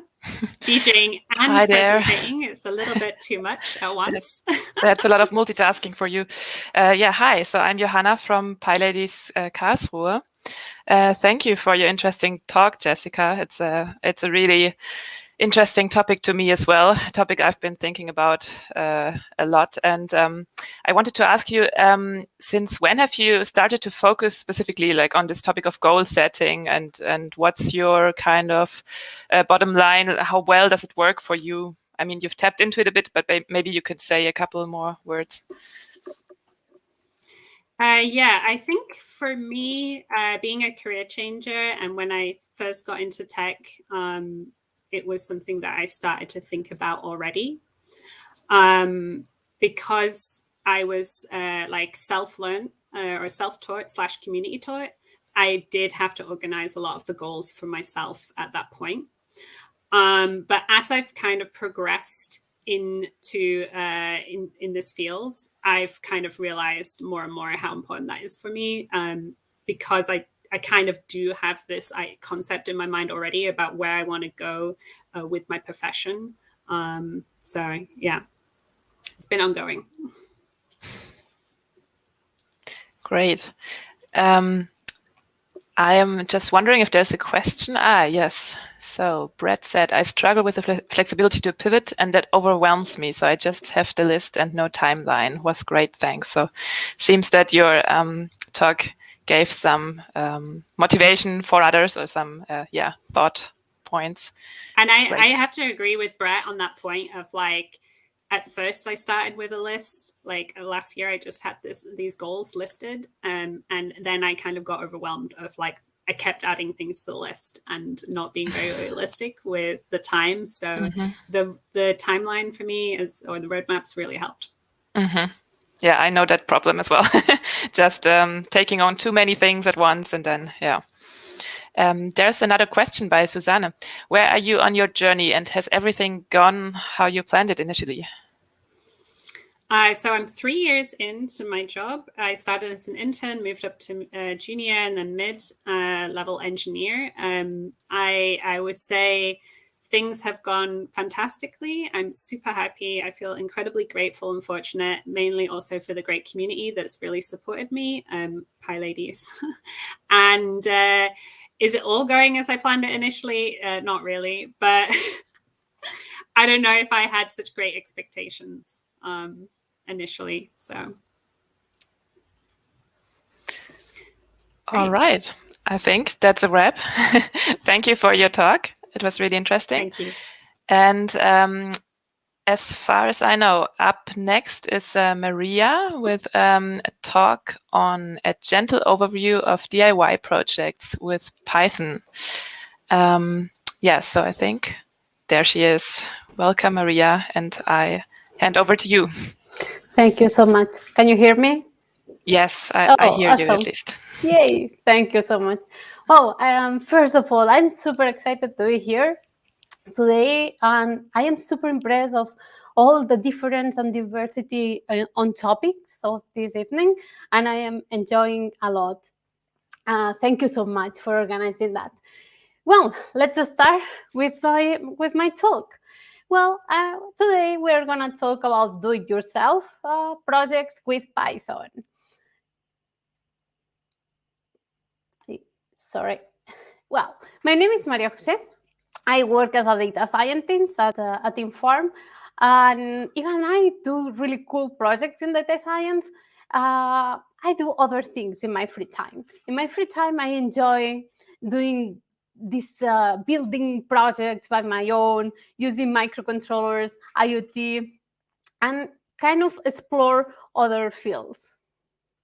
And that is the reason why I started to do my side projects. And also, another motivation was that I wanted to help people to go into also Python and other fields, and also at the same time, I wanted to help my friends and also have an easier life. It was a bunch of combinations that motivated me to start with this hobby. Well, usually I like to do a longer or more in deep introduction into electronics and Python, because someone can think, okay, well, I am not from this field, or I am not confident enough with electronics or with Python or with both, or both of them are new, whatever. But today, don't worry at all, because this talk will be kind of informative, for sharing, for just look what I did, and you're gonna find that I did and prepared something to do it easier, start in this world. But I would like also introduce just a couple of concepts that you can be familiar and follow the talk. First are the microcontrollers, boards, and here we have different types of microcontrollers. As you can see, there are different shapes, size. There is a lot of variability, a lot of diversity also in the microcontrollers world. And also, why Python? Because someone can think, oh, well, but I was familiar with microcontrollers, but with other programming language, Arduino, but why Python? Well, my main reason is because Python is everywhere.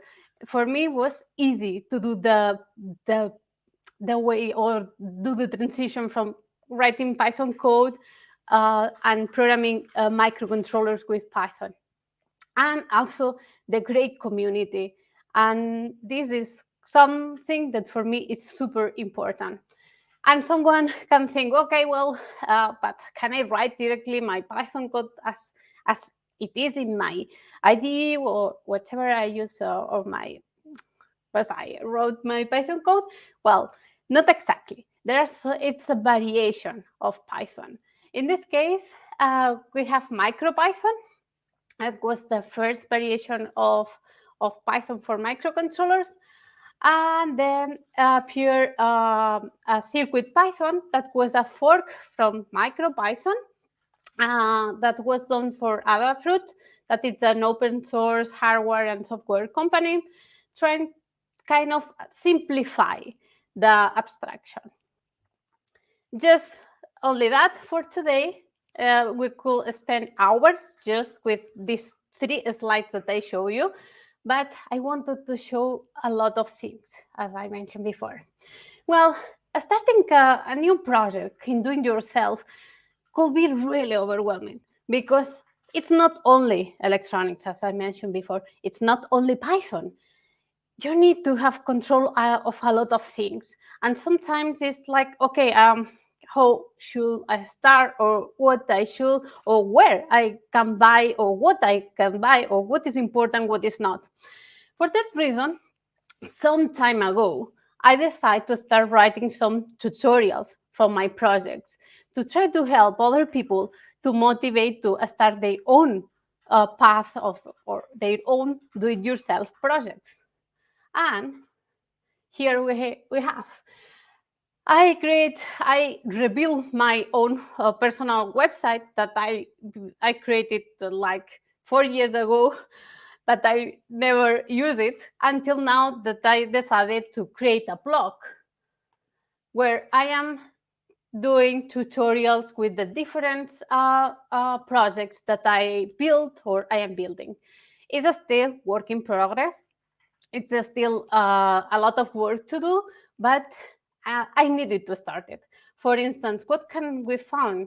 I am gonna show you some spoilers that we are gonna see later, but you can find all the explanations, the links to the GitHub account, images, materials, recommendations, what tips, things that you need to consider, some videos, a bit of all.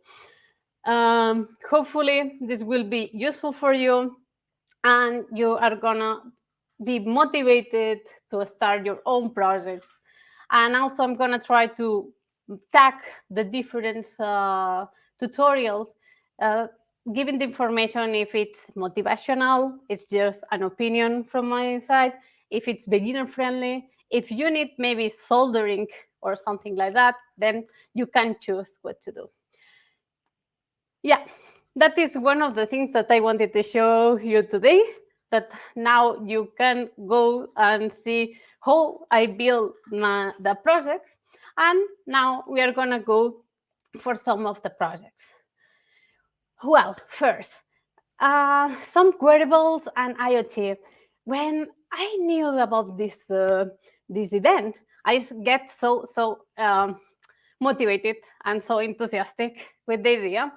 And the first thing that I thought is, say, okay, I have some wearable project that is there, but I need kind of a bit of motivation to do it with IoT. I bought also this T-shirt in honor of Ada, and I start to create something. And then one day I did my trials with the camera, screens, lights, and I realized that it was not a good idea. You're gonna see why in a second. Sorry. Now, well, I did directly the spoiler. I wanted to show you first. This is a PyPortal. One of the things is that probably you cannot see the screen or what is in the screen display because I have light and then cameras, light, the screens, this kind of things. Then, well, I stop it. And then now I just have this kind of screen that I am sharing with you. But the idea was to create a budget like the typical conference information that you can show the people if you want to talk, or who is your pronouns, your name, these kind of things, and also other cool stuff. But I'm gonna keep it the second part just in case that we can meet in person and in other conferences, and you're gonna see it. But for now, I want to show you. I did a video with just with the first idea to show you what was the thing. This is the microcontroller and has this touch effect that you can change the screen. But it's really nice because you can display whatever you want. And also it's IoT. This means that it has Wi-Fi connection and you can display things from internet, and well, you can, it's a full wall of opportunities. And in here, it's this microcontroller with a screen that you can see in case that you are curious what we have. We can have the SD card, we have speakers, you have some sensors. It's really cool. It's really cool and has a lot of potential. But well, that kind of failure introduction that I am doing, but well, I wanted anyway to share it with you because the idea was quite cool. And anyway, I wanted to share it. Okay, let's continue with a solar power watering system. What is the origin of that? Why this started? Why? Well, watering plants is really challenging, and I always tell to my friends that it's not your fault. It's that it's really, really challenging. It's really easy to overwater a plant or just forget that your plant is there because it's not complaining. And for that reason, I started some years ago with some projects that were focusing indoors. One is Plantaris. That was the first project that I could do it yourself. And includes microcontrollers, IoT, a Flask application, a chatbot. There are 2-3 types of watering systems that you can choose, depends of the difficulty. Then from Plantaris came Plantaris data, where I found necessary to implement almost complete pipeline, machine learning pipeline at home. And mainly I take pictures from my ill plants and also plants deficiency. And also I implement a neural network to try to detect these issues.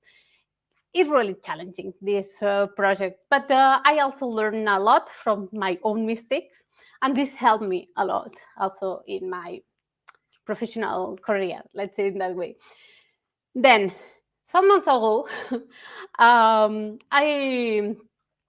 start thinking, okay, well, I want to have lettuce, fresh lettuce, you know? I want to open my window and have just fresh herbs. And I have an apartment that it's south-facing windows, that has a south-face windows. And I thought, why not? Let's do it. And I kind of changed the system. And there was some weeks that there was a lot of sun. What is not so common in Berlin, but this motivated to me to implement a solar powered system.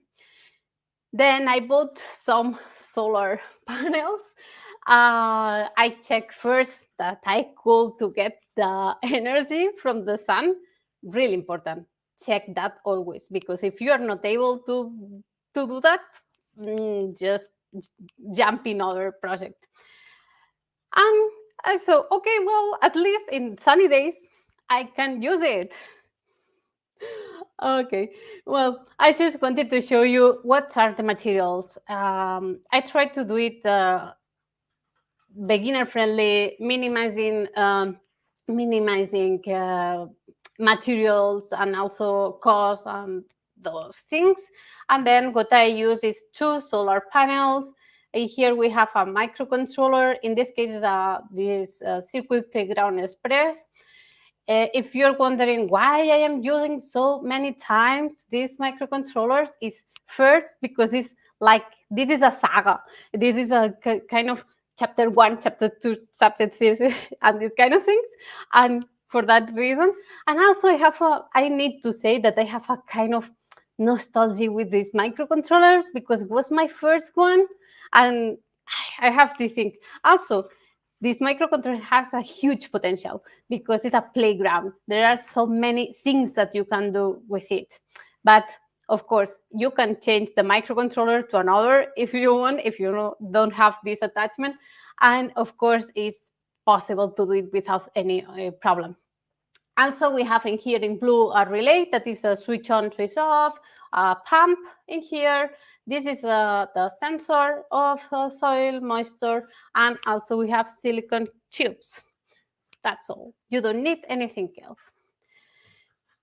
I am not going to go deep on that because we are not going to have enough time, but it's important to have in consideration the different sensors and how you measure do the measurements and these kind of things. For that, I should recommend to go to the to the blog and check it. And also, if you have questions or whatever, write to me, I will be more than happy to help there. Well, let's see. This is a prototype. Of course, all of that is a prototype. But I wanted to mention how is the connection done. That it's in the solar panel in here is connected to B, that it's the pump. This is the B, it's the tank with water. Of course, was really small because I was just trying to see if all that was working. Then I realized that I did a really bad design, but that was too late. And well, anyway, then B, the pump, is connected to the relay that is connected to the microcontroller that is in D. At the same time, we have D connected to E. E is the moisture sensor that is in the soil. And then we have also the silicon tube there that has some holes for all the tube. But you're going to see it now in the next slide. This is a small video that I did.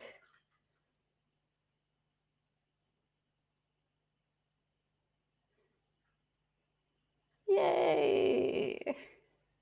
Yeah, and it's working. What was the best? We need two solar panels because we need 5 volts for the pump, but also we need the energy for the microcontroller. One is for the microcontroller and the other one is for the pump, if you are wondering about that. The thing is working. And also I had my lettuce really fresh every day. Well, not every day because you see that my production was so limited, but yeah, it was working. And I was really happy. I am not going to go in detail with the code because we don't have time. And also it's in the blog, but I just wanted to share with you how is the complexity of this code for this project, because maybe you say, oh, wow, well, okay, I see that it's not super difficult. I saw the materials and I think that maybe I can, but what about the code? The code is quite simple. It's just import some libraries. This is related for the relay, the sensor. This is related to the times of watering and the dry value for the moisture sensor. And then everything needs to be, the action needs to be inside this while true loop. And depends of unit, you are gonna need to write your conditions. But it's quite straightforward. If you're wondering why it's this repository EuroPython in here, right? It's because this code is inside another repository, because I had a talk related with this specific project. It was not a mistake. It's real. It's because I didn't move it yet. Then, new thing, new topic, automating cleaning. Okay, because why disappear? Well, working every day, then needs to clean my apartment. I felt that it was overwhelming. I want to sleep, or I want to write these tutorials, or I want to go for a walk, but I need to clean. And then I thought, okay, I'm gonna try to automate the cleaning thing. And for that, I thought, I can build a robot. Wait, sorry, I have a robot. And then I thought, oh, what have in common all the famous robots? This aspect with these nice eyes, right? I say, okay, let's do it. And I took this sensor to create this aspect, this feeling. No, it's a joke. But what is real is this sensor is, I just wanted to show you this sensor because it's an ultrasonic distance sensor, what is allowed to the robot to detect what is the distance and where is the object to avoid them. Just to have in consideration that this kind of sensors, again, needs to be tested, needs to be known well, and have in consideration that you need to kind of calibrate them. Well, this was my first version because I thought the inspiration of these Hollywood films and I wanted to create that, and then I create this thing that at the beginning was kind of cute, but you're gonna see what we have. In here we have the robot, what is quite huge. My apartment is really small, and move in that way the cleaning part. I also added obstacles, as you can see in the floor of my apartment. And honestly, work really good as a robot. But as a cleaner, not it it was not a really good cleaner because needed to be designed a bit different, something more smaller, something with more cleaning surface and this kind of things. But it's something that I learned with the time, and then I decided to go for the version 2, something smaller, something more compact, and something with more mobs, let's say, a bigger mob. Just to show you how simple it is, what are the components. We have the ultrasonic sensor in here. We have a servo motor in here, which allowed us to have this movement of the sensor. And then we have the motor for the wheels. And also, of course, we have the microcontroller there that you cannot see, and also some batteries. But that is all. And just with the small pieces, with not a lot of pieces, you can have it already. And then let's see how this works. Yeah. Of course, I also added different components like a fan there to have more fun with the robot to see. In this case, the cleaning was quite better. And even if you think, well, okay, it doesn't look so efficient, let me tell you that this mop that is super huge was cleaning really well. But I get some embarrassed to show you that. But what happened with the robot, with other robots? Well, sometimes has some issues. With the biggest things are quite good. For the mini robots, sometimes it's like meh. It's not perfect, but it's nice. And then if you see in here, we have different behavior. In the first behavior, we have this advance, stop, advance, stop, advance, stop. In this second option is just go directly without the stop, and then at some point when detect the object, stop it and measure what is the distance on the right and the left, and then decide based on what we program. I can tell you that at the beginning I thought that this was the most coolest thing, but then I realized that for cleaning, it's quite better that a stop, clean, a stop, clean, and a stop, clean. But it's something that needs to be defined for you, and just like that. That it's the logic. Just share it with you. I am almost done. I just wanted to share it with you what was the logic for this robot. Is activate the motors, check the distance, to the right, to the left, stop the motors, check the distance, left, right, and move the lunges distance. That is how I programmed that. I didn't want it to show you in here now all the code, but still, it's a bit more complex than the previous one. It's a bit more longer. But it's also available in GitHub. You can check it, and you're gonna see that it's just that. And if you follow this logic, just with the Python if, else, and this kind of things, you're gonna also be able to program your robot.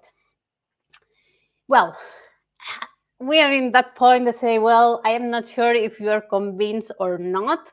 If you want to start your project, let me share a last thing with you. You can create your own memes and GIFs about all your failures. Look, on the bottom is my fab, because yeah, it's like crazy. And also the first version on the live is quite funny. Anyway, it's produced a lot of hours of fun because it's easy to fail, it's easy to do things wrong, and it's okay. And you can just enjoy of also from these failures that is super valuable. And yeah, this was all from my side. And if you want to contact me or whatever, just feel free to reach me. Thank you so much. Maria, thank you so much for your lovely talk. It is absolutely inspiring. I'm pretty sure everyone here is like, how do you do that? We gotta do a workshop, and it's amazing. Yeah. And I will connect a question with Brad's question, because at least in my experience with IoT, one of the main challenges is the battery to make things work. So how do you plan your project for the properly battery, and also like at the plants, I imagine they need to be waterproof because they're outside. So how do you plan that? Wow, it's a really good question, and it's a question that we could spend hours also discussing about that. Because, for instance, for the power, the solar powered watering system, you need to have in consideration that, okay, it's solar panels. At some point, you are not going to have sun or not enough energy, and then you need, for instance, to have some storage, or you need to have batteries just in case that the solar panel is not getting energy enough, for instance.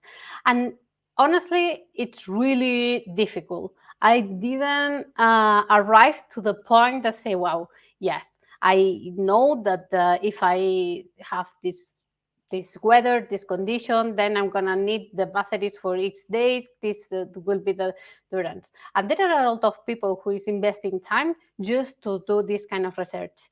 One of the things is that the weather is not stable, and then predict that is so tricky. And in here we have a topic that is quite difficult. For the robot, it's another topic. I use it. I don't know if you saw it previously. It was batteries, alkaline batteries. Why? Because it's more beginner friendly. It's not super sustainable, and then you can use the rechargeable ones, but then the life of the energy is lower. Then you can use another kind of batteries like lipo batteries or lithium batteries. There are different type of, and the life of those are also different than the alkaline batteries.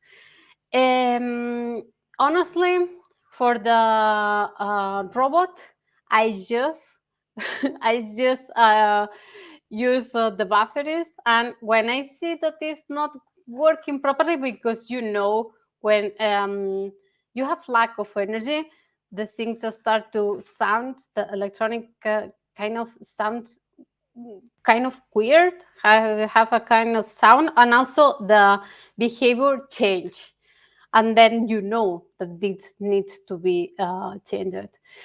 But answering your question, I don't know how many hours of life has the robot right now, because also depends how many time you keep it running. And there's this next question coming from the people here with us. Why did you choose a microcontroller? But I will put together two questions. So I guess I will reread this question as, why did you choose to start doing IoT projects? And probably I think you're using MicroPython, which kind of microcontrollers you're using now? Well, depends of the project. For the ones that I share with you are all in CircuitPython. That is the fork that came from MicroPython. The reason mainly was because the great documentation and the amount of tutorials that Adafruit provide, and this motivated to me to start doing my own project. For that reason, I also decided to write this documentation, because it was something that was super key for me to say, oh, look, if I follow these steps and these things, I can develop my own things. For that reason, I am also doing what other people did for me. It's write this documentation, or be careful with that, or be careful with this situation and this kind of things.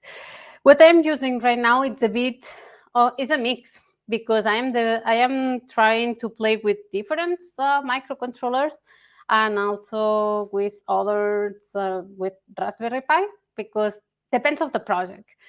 It's what is the goal of your project? My main goal of those projects was to share with first was learning for sure, but second was share with the community. And I wanted to build things beginner friendly, or kind of beginners friendly. For that reason, I chose always a microcontroller that was really easy to connect, that you only need this kind of alligator connector. You don't need to solder or almost in everything. But it's true that at some point you need, or you want to do other kind of projects, or you want to have other versions of the projects, and maybe you need other things. But for now, for instance, for wearable things that I'm gonna show you probably next year with the community, I'm using this microcontroller that is super small, and with a small screen, something really, really small. I am also working with the Raspberry Pi Pico to do other things, and I'm just playing around and see what enjoyable projects I can build. And I guess last question to wrap up. You mentioned that there's a lot of potential in these projects, right? Because they're so cool, and you see this full world of possibilities. But where are the main challenges that you face when you are developing them? Honestly, one of the worst things is the cable, the USB cable. Please buy a good one. No, it's joke, no joke. First, be sure that you're using the proper USB cable, because at the beginning I have this issue with the USB, because I thought that, I don't know why, all the USB at home were USB cable, and then I tried to connect, and then it was like, why my microcontroller is not working today? Oh, today it's working. And then I realized one day that I was using not the proper cable, or also the cable was dying, and it was just it was like frustrated. Be sure that you are using the proper one and in good conditions. No, but it's more complex than that. There are a lot of things that you need to deal with. And for that reason, I think that it's really nice to start this kind of projects, because it's really easy to fail. And you need to deal with this failure. You say, okay, well, I am not a specialist, maybe in electronics, and this is not working now. I don't know why it's not working. For instance, this kind of situation, that then at the end you solve it, because there is internet, there is a community, you can ask always, there is always that it's a friend of a friend that always can give you tips on these kind of things. For that reason, if you are starting a project, you need help, just contact me or whatever, and we can discuss, or if I can help. If not, I can link with other people or pointing you where you can find help.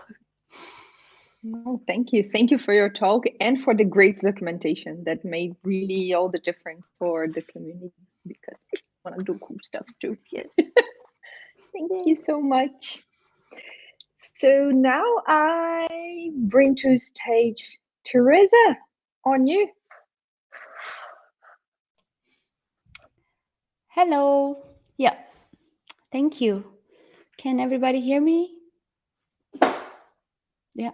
Wait, I don't know if anybody can hear me. I don't see anything. Okay. Yes. Thank you. Nice. Yeah.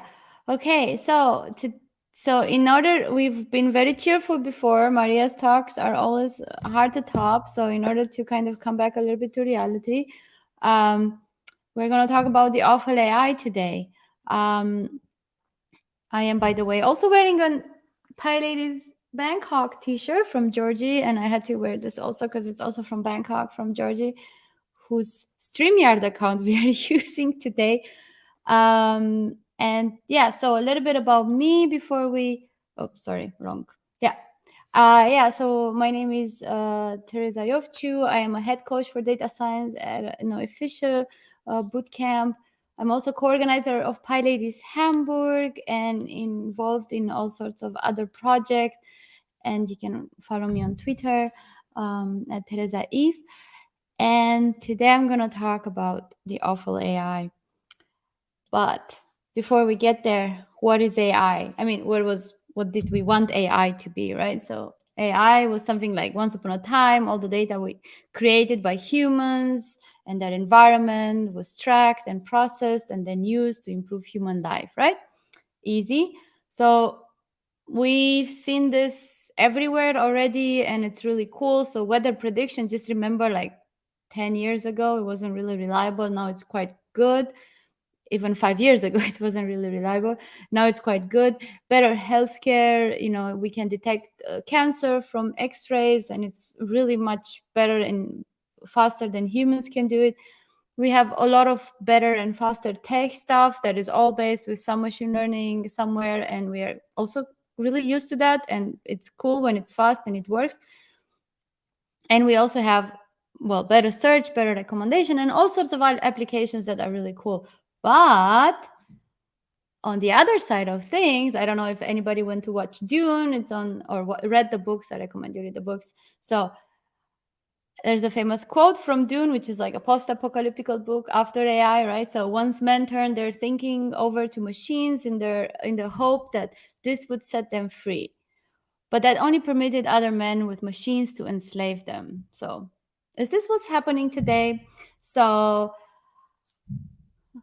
I'm going to I didn't do this research. So this research is done by David Dow, and it's on his GitHub in this project. And I'm going to talk about all sorts of AI that is now rather awful, and it has been or is still in production. And the topics that we're going to talk about are discrimination, disinformation, surveillance, social credit, autonomous weapons, and yeah, content warning.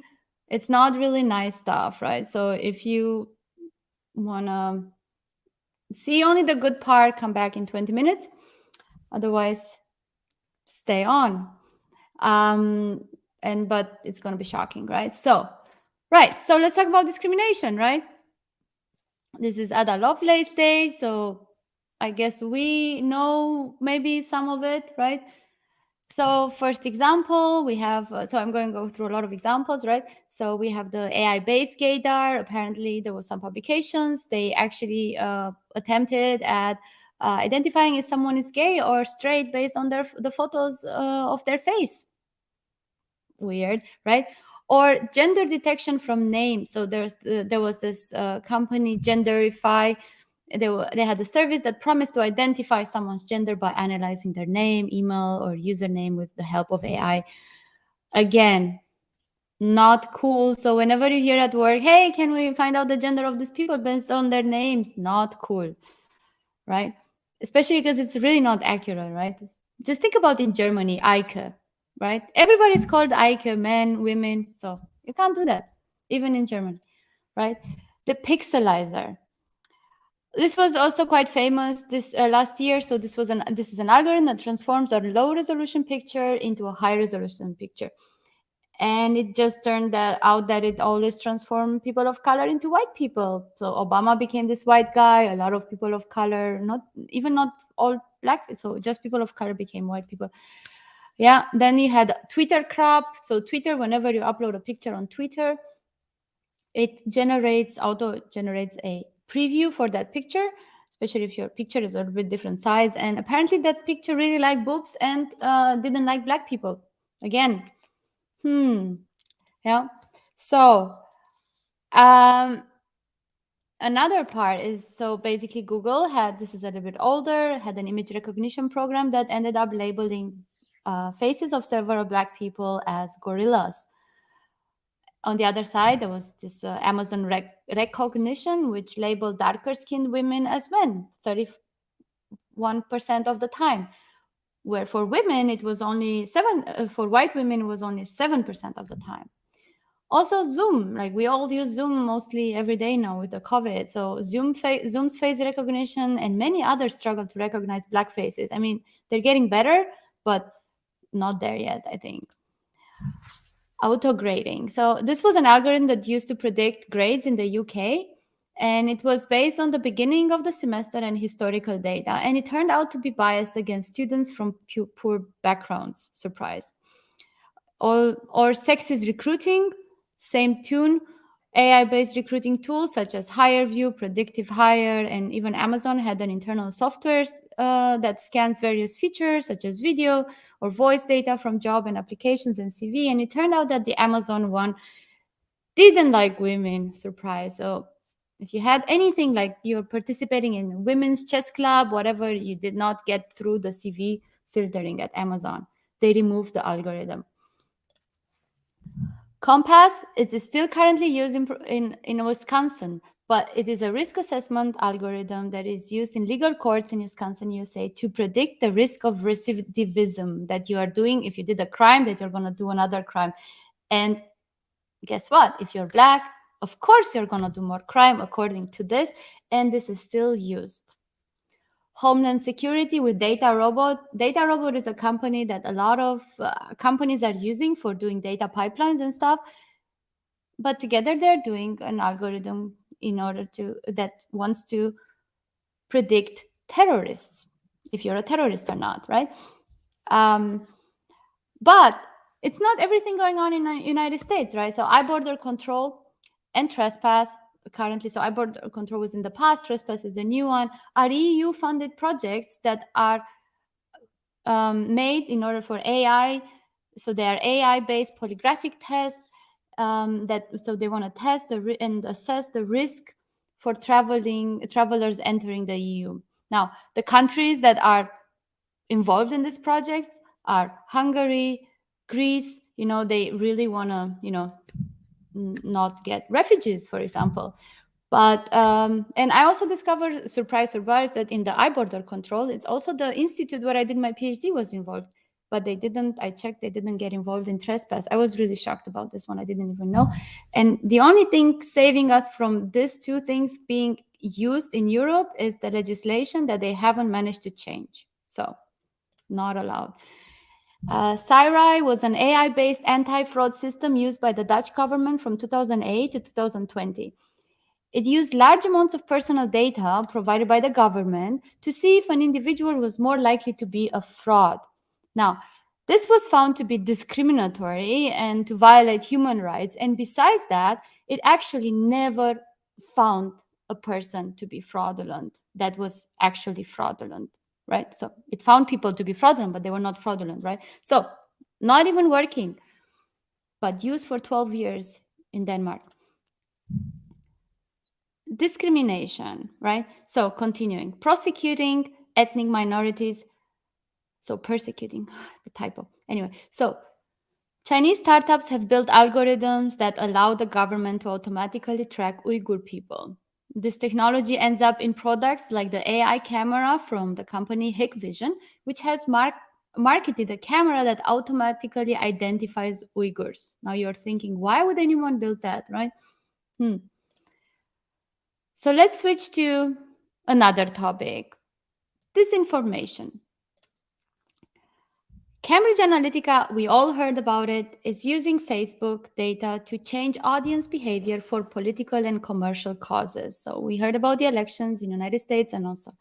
But on the other side, something that we maybe are not really aware about is attention engineering. So Facebook notification, who still is using Facebook? So Facebook notification, Snap streaks, YouTube autoplay. These are some of the things that are continuously competing for our attention. So coming back to Jessica's talk, yeah, we do need to set goals, because the whole world is trying to get our attention and we are like using all our energy to fight that. So this is get off social media, one thing. Anyways, so check this TED Talk if you want to see more about that. Now, fake news bots, these are also a thing. They're really harmful. So these are automated accounts that are programmed to spread fake news. Their intent is to manipulate stock markets, elections, and make people choose dangerous healthcare options or not to vaccinate. So there's all the anti-vaxxers. They are like being manipulated, right? Social media propaganda, on the other hand, in the United States, the military is studying and using data-driven social media propaganda to manipulate news feeds to change the perception of people towards military actions. Now, this is really interesting. Deepfakes. Also, they are cute, right? Sometimes they're funny. There's so many cute apps, but in the end, so deepfakes is an AI-based human synthesis technique. It is used to combine and superimpose existing images and videos onto source image and video. So it can use my voice and put it on some other person. That person can talk like me, or my face on the other person, right? Everything is fine until this is used. So it's been used in fake porn to make revenge porn. It's been used to even like in politics, like you can call a person and think you have a talk to another person because you're using a deep fake to use someone's voice. So this happened in April, right? Surveillance. Fortunately, still in Germany, surveillance is rather illegal, but not everybody lives in Germany. So AnyVision facial recognition software, which was previously founded by Microsoft. Microsoft made a lot of money with it. It was used by the Israeli government to survey, track, and identify those living under military occupation throughout the West Bank. The system is used at Israeli army checkpoints that enclose occupied Palestine. Clearview AI was built a facial recognition database of billions of people by scanning their social media profiles. The application is used by law enforcement and rich people to spy on customer and dates. So don't put pictures of your children on social media, or your pictures as well. Uber's God View. Uber. Let Uber employees see data from all the Ubers in a city. The data collected was then used to analyze private intent, such as meeting up with a sexual partner. Because why not? I guess you stay at work and you think, like, what else can we do with this data, right? Predicting mass protests. The US Pentagon funds and uses technologies such as social media surveillance and satellite imagery to forecast social disobedience and infer locations of protests. And now you have to wonder, who is the one defining what social disobedience is? Again, then on the other side, Palantir is a billion-dollar startup that focuses on predictive policies, intelligence, and AI-powered military defenses. That is Peter Thiel's data company, and he's in a lot of startups that we are using quite a lot.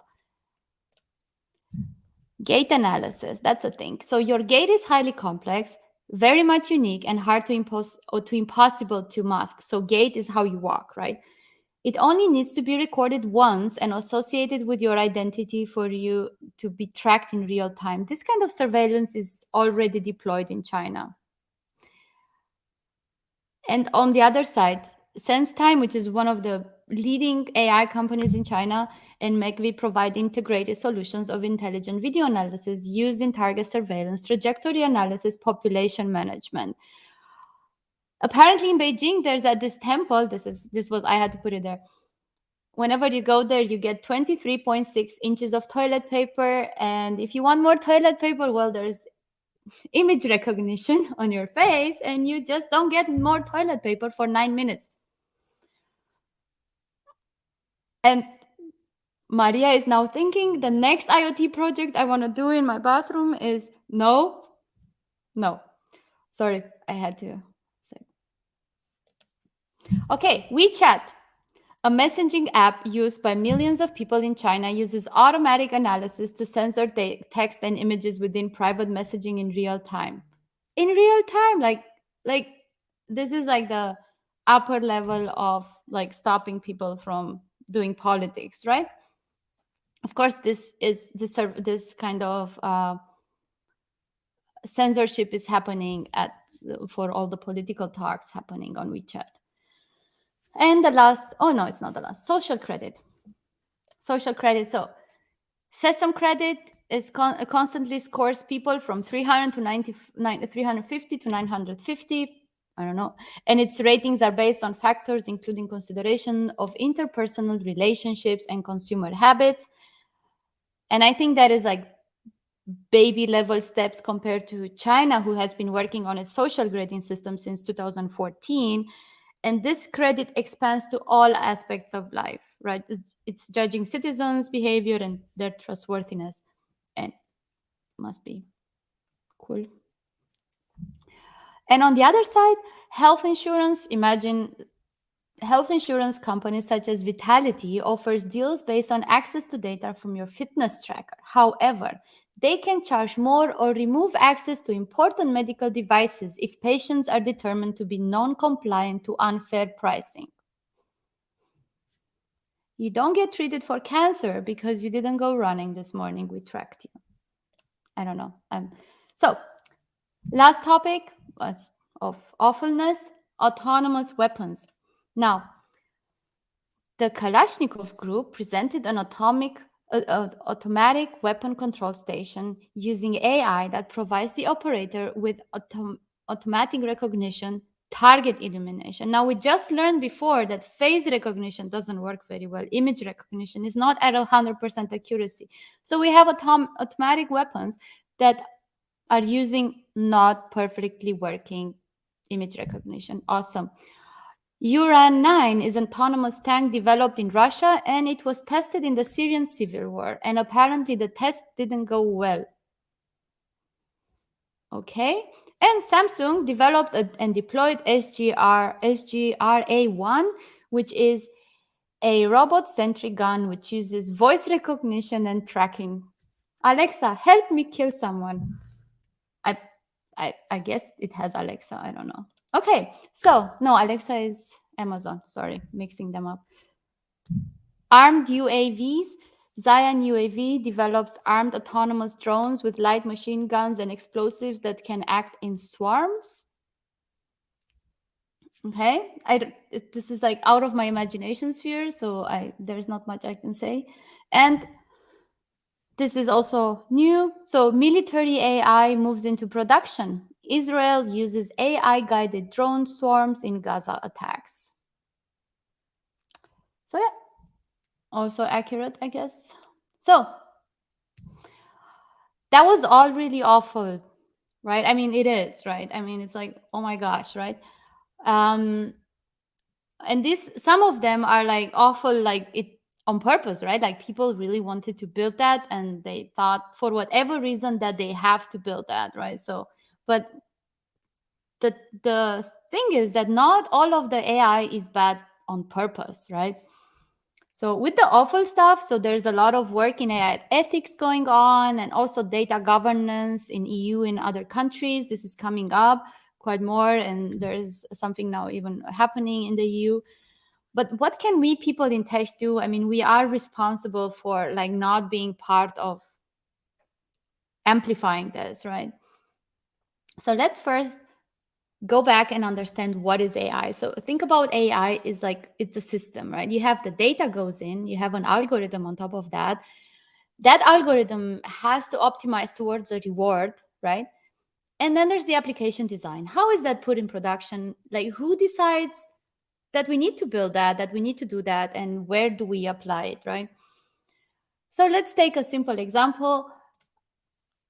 We have data about animals that our algorithm is painting animals.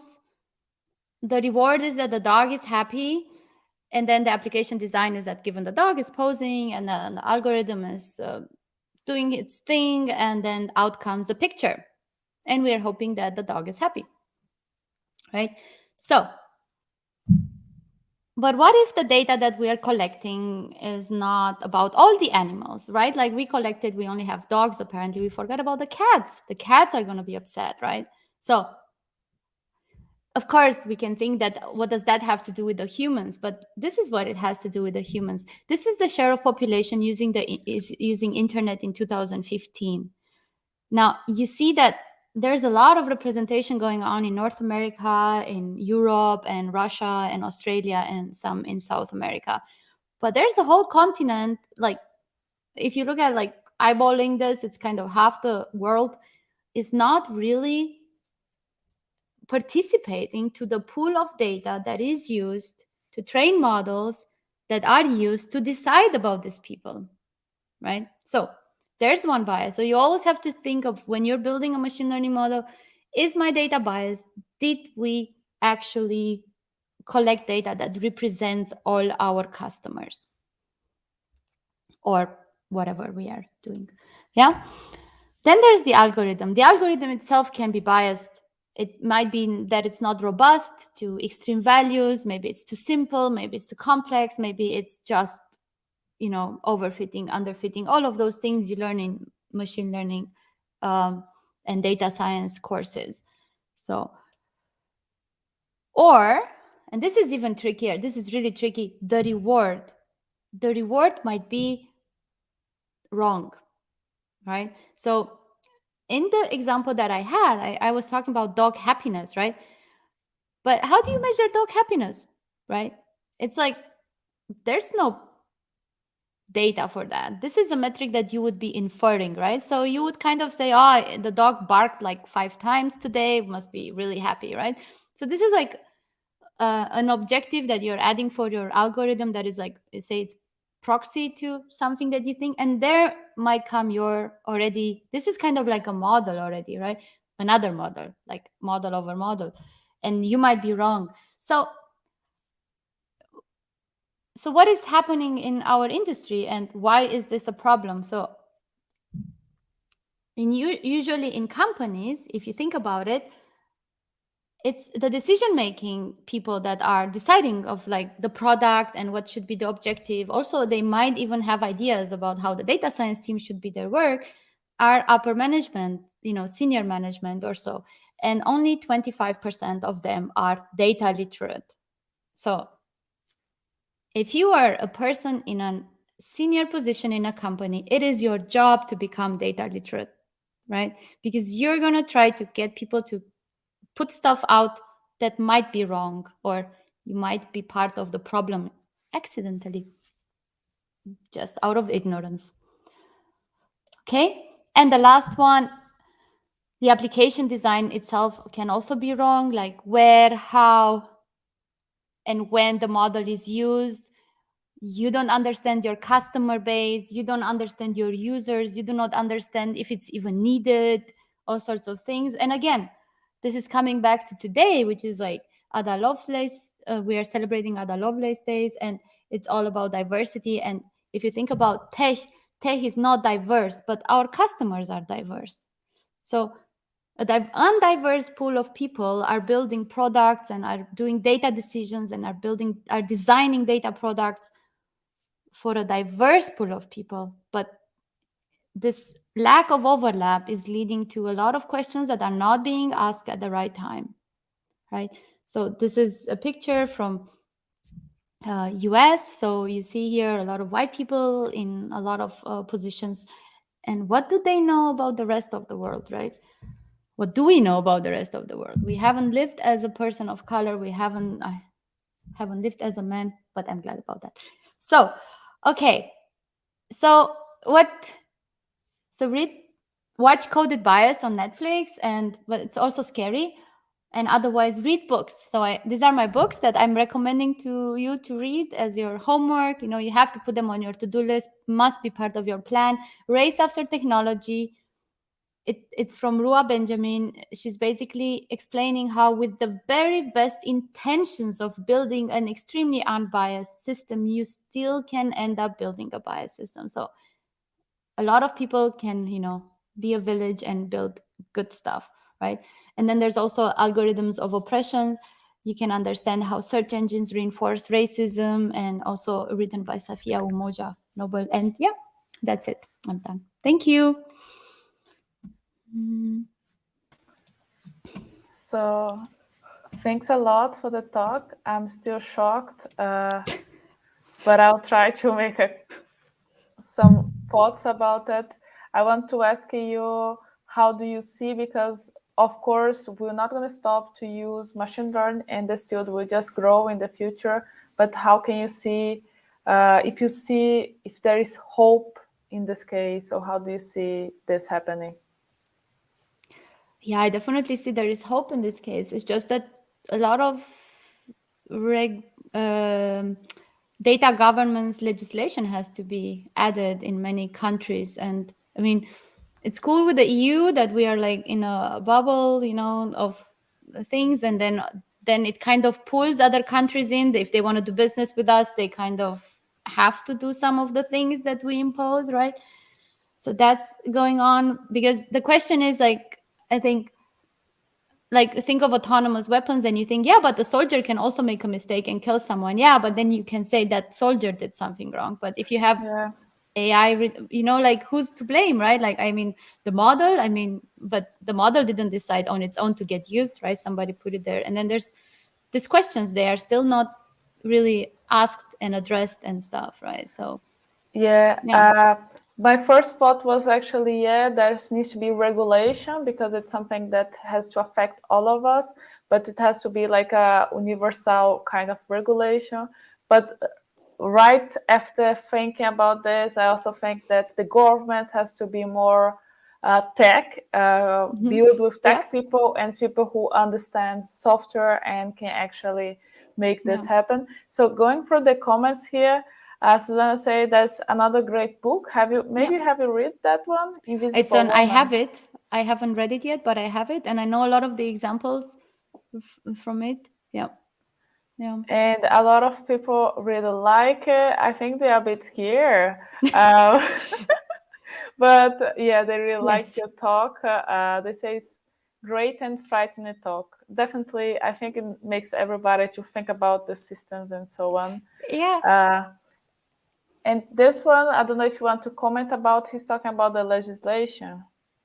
Yeah, so that's what I said. Like, I think with the legislation, so we saw already with GDPR that a lot of companies also in other countries, if you want to use a server with Amazon, you need to have it in Europe, or they need to implement GDPR in order to allow for you out of Europe to use it. So it was kind of like a very like a restrictive, so it had to be adopted by our global economy, so to say, right? So I think in general, the global economy will kind of push the legislation to be pushed, but still there are a lot of financial interest going on. So we can stay on our island, but global warming is also coming. So yeah, and I think that's also another topic, security, and it really, this talk I think does not stop now. It really gets longer, and we can talk this for hours, because there are so many things that touch everybody's lives. That's why I think interesting. So thanks, Teresa, for talking about. It's really important, politics, geographically, everything. So basically, just as a closing, I wanted to do this. I saw this GitHub page with all the examples, and I was like, oh, I always wanted. But when I actually prepared the talk and I went through all the examples, I was like, oh my gosh, this is scary. Yeah, it's scary. Oh, so I hope now we can go for the next news. Thanks a lot, Teresa. Big applause for everybody. Don't be scared. Let's try to change that. Yeah.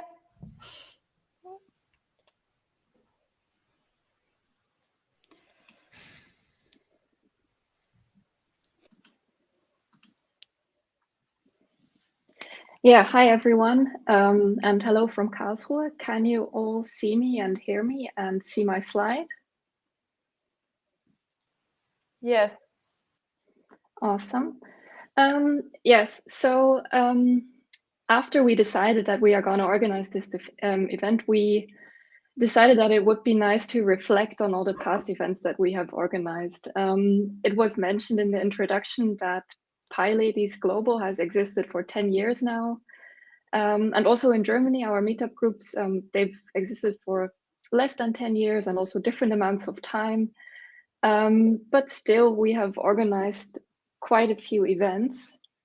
So we decided it would be interesting to take a look at those. So on the left-hand side here, you can see what Meetup event page looks like, and also all the past events per group are listed there. So we scraped those using Beautiful Soup and then visualized using word cloud. So on the right-hand side here, you can see our scraper doing its job. And on the right-hand side here is the word cloud from Karlsruhe, from our past events. So without further ado, we would like to jump into the project and show you how we built it. And then after that, we will take a look at the results together.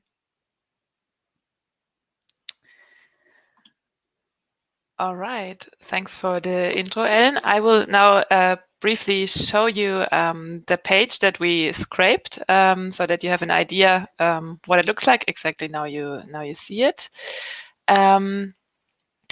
So here, probably you've seen this page before or a similar page. This is just a Meetup homepage, and there you can see past events of Meetup groups. And so here, for example, from PyLadies Berlin, they've had a lot of events. And yeah, here you see the whole list of those. They're all, as you can see, shown in these little boxes always. And yeah, one thing I have to mention about our project is that the Meetup page is built in a way that you have to scroll down so that more events are loaded. And we just wanted to make a little, like a really simple project for this talk. So we focused really on the basics. So we are only scraping the first events in this project, but it's easy to build on this and extend it with another tool that allows you to scroll down and load more events, which we didn't do in this project. But yeah, first of all, I want to show you which information are we scraping. Actually, we are going to scrape the title of Meetup events, and then we will also scrape the text description. So here, for example, I'm showing you the description of the Boulder Gym project Meetup. So we're interested in this text here. We want to get this from the website to then be able to build some beautiful word clouds about these texts. So of course, not only from one event, but all of the events that are on the first page here. Yeah, so first thing I want to show you, this all depends on how much experience you have maybe with web scraping projects. So I'm assuming maybe there are some people who don't have a lot of experience. So this is maybe interesting. You can easily use your browser to learn more about the structure of websites that you're looking at by using this inspect tool of your browser. I do hope that you see this part as well now. So you should see my inspector, and you can now click on this little symbol here, the arrow, and you can use this to highlight elements on the website. And then actually down below, it shows you the source code, and it shows you the name of the classes. In this case, it's HTML code, and you can see that this box here is called an event card link, and it also has a URL, which we also will be using later on. So this is one thing that you can notice here, and if you do the same thing on another box, then you will see this is also called event card link. It also has a link. So you notice that every Meetup event is called or has this class name event card link. So it's actually a CSS class name, but the details here are beyond the scope of our talk. But it's important to have this kind of information to be able to use Beautiful Soup then and to look for specific elements of a website. Yes, now I will jump to the other tab. which has the code that we are using for our web scraping. And you can also take a look at this code because it's online already in our GitHub repository, which is called PyLadies Karlsruhe. And yeah, the project is called PyLadies Past Events Crawler. And I think what's interesting about it is you actually need really few lines of code to do this. I don't have a lot of experience with web scraping, and I was surprised by how easy it was to set this up. Yeah, so what are we doing in this code here? So first of all, of course, we have to define the URLs that we want to look at. In this case, it's for PyLadies Germany meetup groups. This is the URL for each group.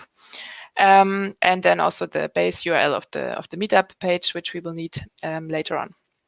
Then actually this is the main function that does the web scraping work, and this is used for each one of those URLs. So first of all, we're sending a request. So we are just what this means is we are just getting the contents of the URL into and saving them in a variable, in this case in response variable.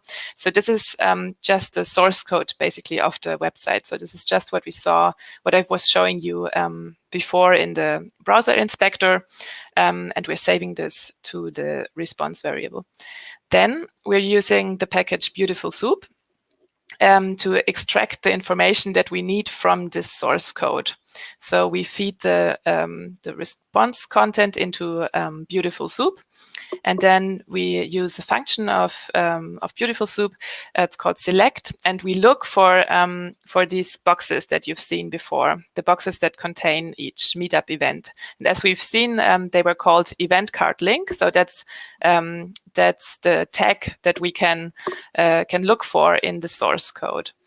And yeah, once we find such an event card, we can get the title by accessing the text of this event card, and then we can also get the URL of the meetup description itself. So that was what I had shown you before with the href descriptor.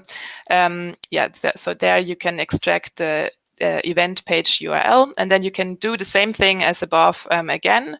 So again, you do a GET request now with this event URL. So now here we are actually accessing the website of the single events with the event descriptions, and we save their content in the event response. And then again, we can use Beautiful Soup to extract the content that we're interested in from this event response. And we are interested in the event description in the text, and we're saving that to a text string, basically. So this is all the magic that's necessary for scraping the meetup event descriptions. And so we do this for every meetup group. And save the results in a dictionary. You could do it in another way, of course, but that's just an easy way to do it. And now Ellen will explain you about the next step. The next step was, of course, building the word clouds from these texts that we have for each meetup group. So I will just jump to the file for that. Yes, thank you. Yes. Sorry, before we continue with Ellen, could you make the type a little bit larger for the next bit if you're still going through code? Yes, That would be perfect. Thank you. Thanks. Is it better? Is it okay now? Is it better? Yeah. This looks better for me. Can I have a thumbs up if there's guys on this? Yeah. Maybe one larger, and then we're good. All right. Okay, great. Yeah, so after the data is scraped and saved to a dictionary, we yeah, we can use different visualizations or summaries of the data. So yeah, we chose word cloud, so using the package word cloud, which we have also shown in the introduction. Yeah, with some pre-processing, removing some stop words, and the possibility to either plot one city or also to plot all the 4 German groups at once. And apart from the word cloud, we also use the NLTK package, where you can calculate some some n-grams or some bigrams or trigrams, which means the words that most often occur together in a meetup. So for example, it could be, in our case, data science or machine learning were very frequent ones. So basically to get an idea of what is happening in the text and what are the topics. And of course, in that sense, also, this could be extended by topic modeling and other text visualization or summarization tools. Yes, and with that, we will jump into the result of the word cloud, more specifically into the 4 word clouds next to each other, which I will share again. Just 1 second.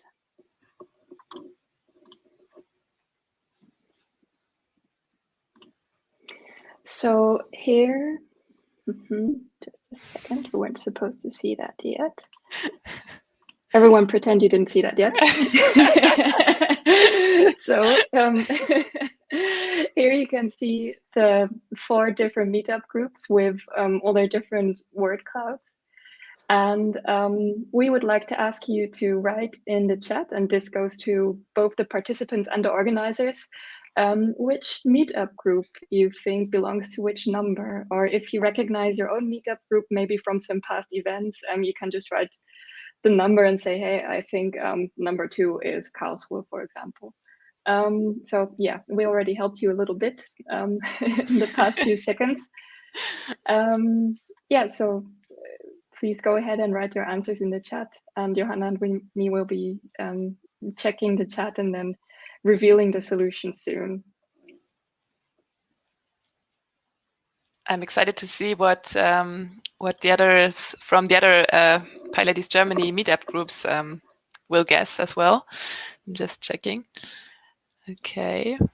Yes, me too. Yeah, I think some things are very similar among all the groups. Like, for example, we can see most of us have PyLadies as a very common topic, and of course Python as well, and code I see occurring in all of them.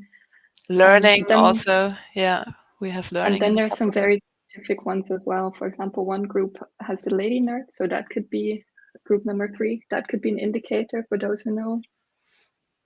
In 2, I see Boulder, someone said.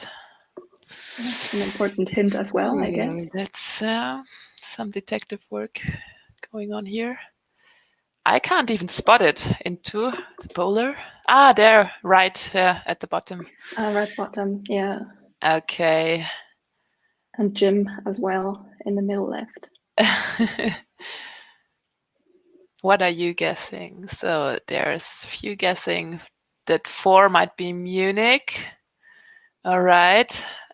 Here's one person is guessing 1 might be Karlsruhe, 2 might be Berlin, 3 Hamburg, 4 Munich. I also like 1 is very polite. Please is big. Please is good observation, yeah. Yes. 3 is Hamburg. Topic about robots as well, and very strong code of conduct, I think. Here we have another guess, 4 Hamburg, 2 Berlin, 1 Munich. It's quite similar to the other, but I think Munich and Karlsruhe are swapped in this case. So last chance to send in your guesses, and then we will show you again what the solution is. So I think I've seen all the correct answers come by so far. So I will start the second revelation of the answers. So yeah, you guessed it correctly. Number 1 is Karlsruhe. Yeah, I think what's interesting is that you see that we kind of do have a little focus on data and machine learning. Yeah, Ellen and me are both in data science, and I think that's why we might have a little focus in this direction. Yeah, and an important hint here for those of you who know Yes. EMBW, it's Energie Baden-Württemberg, so yeah, it's like the Karlsruhe region, so that could have given it away as well. True. Apparently, we mentioned that several times. Yeah, we had a meetup there, so that yeah. Yeah. Number 2. Number 2 is Berlin. Okay, yeah. Folks were guessing also because of Boulder. Yeah, it's also strong data focus, it looks like. Yes, and workshops. Yeah, and then number 3 was also correctly guessed. Yeah, I think the lady nerds are giving it away, no? Teresa was saying it right away. Yes, and then that leaves us with only one option for number 4, which is Munich, which has a very strong focus on Python and learning, but also machine learning, I think, cloud as well, model, and also quite some gifts and free stuff and quizzes apparently and prizes. So that sounds good. And prizes, okay. Should take part in their meetups, definitely. Okay, so I hope you enjoyed the little talk about web scraping, and yeah, let us know if you have any questions or comments about it.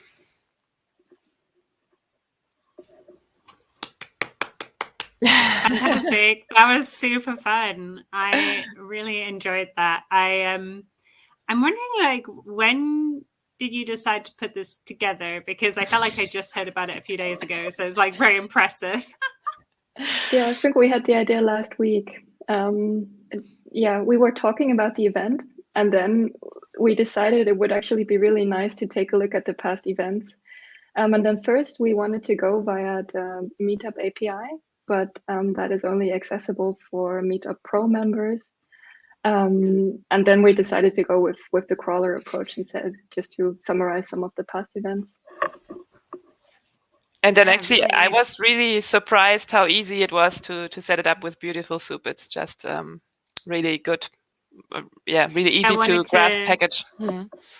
Wanted to ask if that was something that you were already familiar with, the Beautiful Soup package, if you'd used it for scraping other things. I personally had not used it before. I think I once joined the talk about it, but I didn't have any practical experience with it. So yeah, but I can only recommend it. Quite easy to get into it. Yeah, I used it before, and it's really great. I really like it. And seeing the word cloud about your own chapter, is that a thing that you're going to change now to get different words in there, or to increase the size of certain words?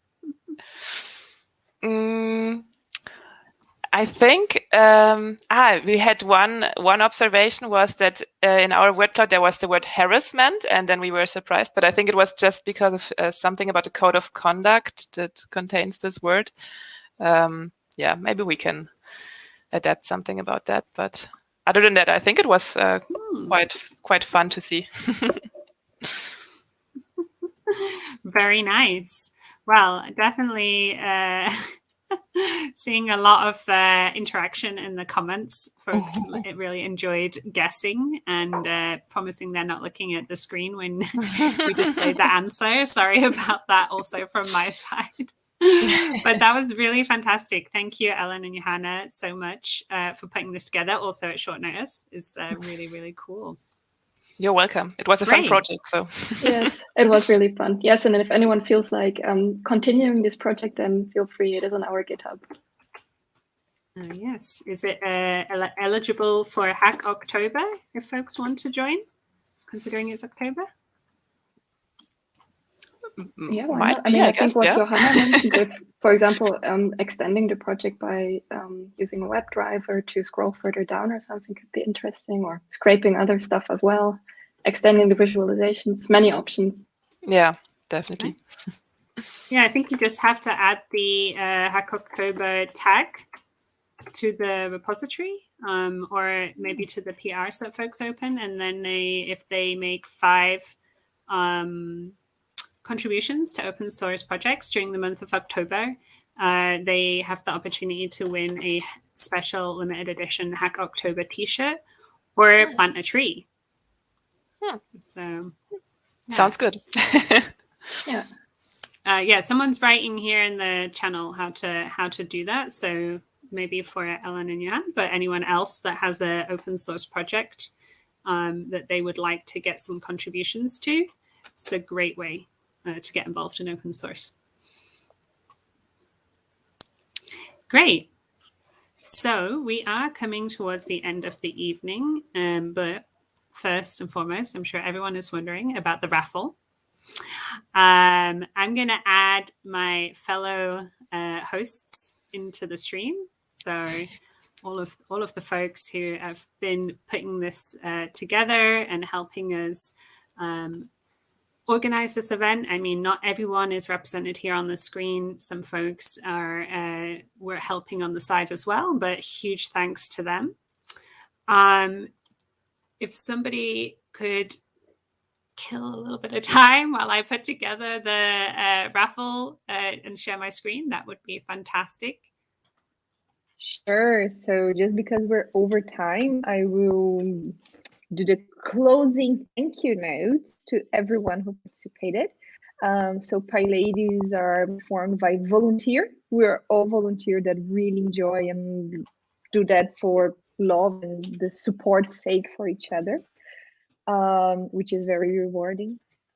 And we put this event in a short notice, but I do feel how powerful it is when we get together to do it. Yeah, and I would like to also, I was very impressed with the selection of talks.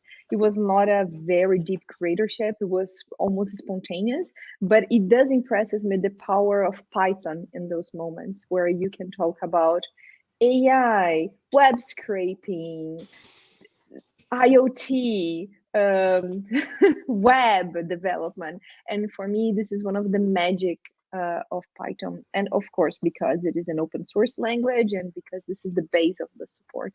So if you like it, join the chapters, join our meetups, join the organizations if you feel like you want to do more. And thank you very, very much, everyone who organized, who participated, who gave a talk, or who is here present sharing this moment with you. And is it enough time? Cool. Otherwise, about killing, we can also talk about killer robots and stuff. No. We've done enough time, so maybe we can have that discussion afterwards, or offline in the PyLadies Slack. So if you've not joined our Slack already, we don't unfortunately use Discord, but we do have Slack. And if you join in there, you'll find us. We're in the Germany channel, and each city has its own channel as well. We also have job offerings in there and mentoring opportunities, and you can also ask for any help with your projects. So this is our lineup of contestants, and we thought, well, what best way to run a raffle for an audience of folks who love Python? Let's use some Python. So just to quickly go through the prizes again, we have 3 books for the Quick Python that is published by Manning Books. Don't forget, they also gave us the discount code, so you can also get 35% off for the next 2 months regardless. And we got 5 book vouchers for O'Reilly. We got 2 personal licenses for JetBrains, who do the PyCharm ID. And we got 4 €25 vouchers sponsored by Comundo. So huge thanks to all of our sponsors. It really means a lot to us to be able to share this with you all in the community. And to be able to kind of, everyone have that opportunity to have access to different learning resources. So without further ado, the moment you're all waiting for, I will run the code. Could I have a drum roll, please? I expect everyone at home to be doing this. Woohoo! So here we go. Let me make this a little bit bigger. I see Bianca, you have won. Ellen, you have won. Ty, you have won. Mata, Boris, some of these are nicknames. Anya, Teresa, Ida, Mariana, Virginia, Ellen, Ambra, Octavia, and Dorsef. So we will be in touch with you in the way that you let us know in the in the form so that you are able to claim your prize, and we'll give you all the details of how to do so. Thank you all for taking part.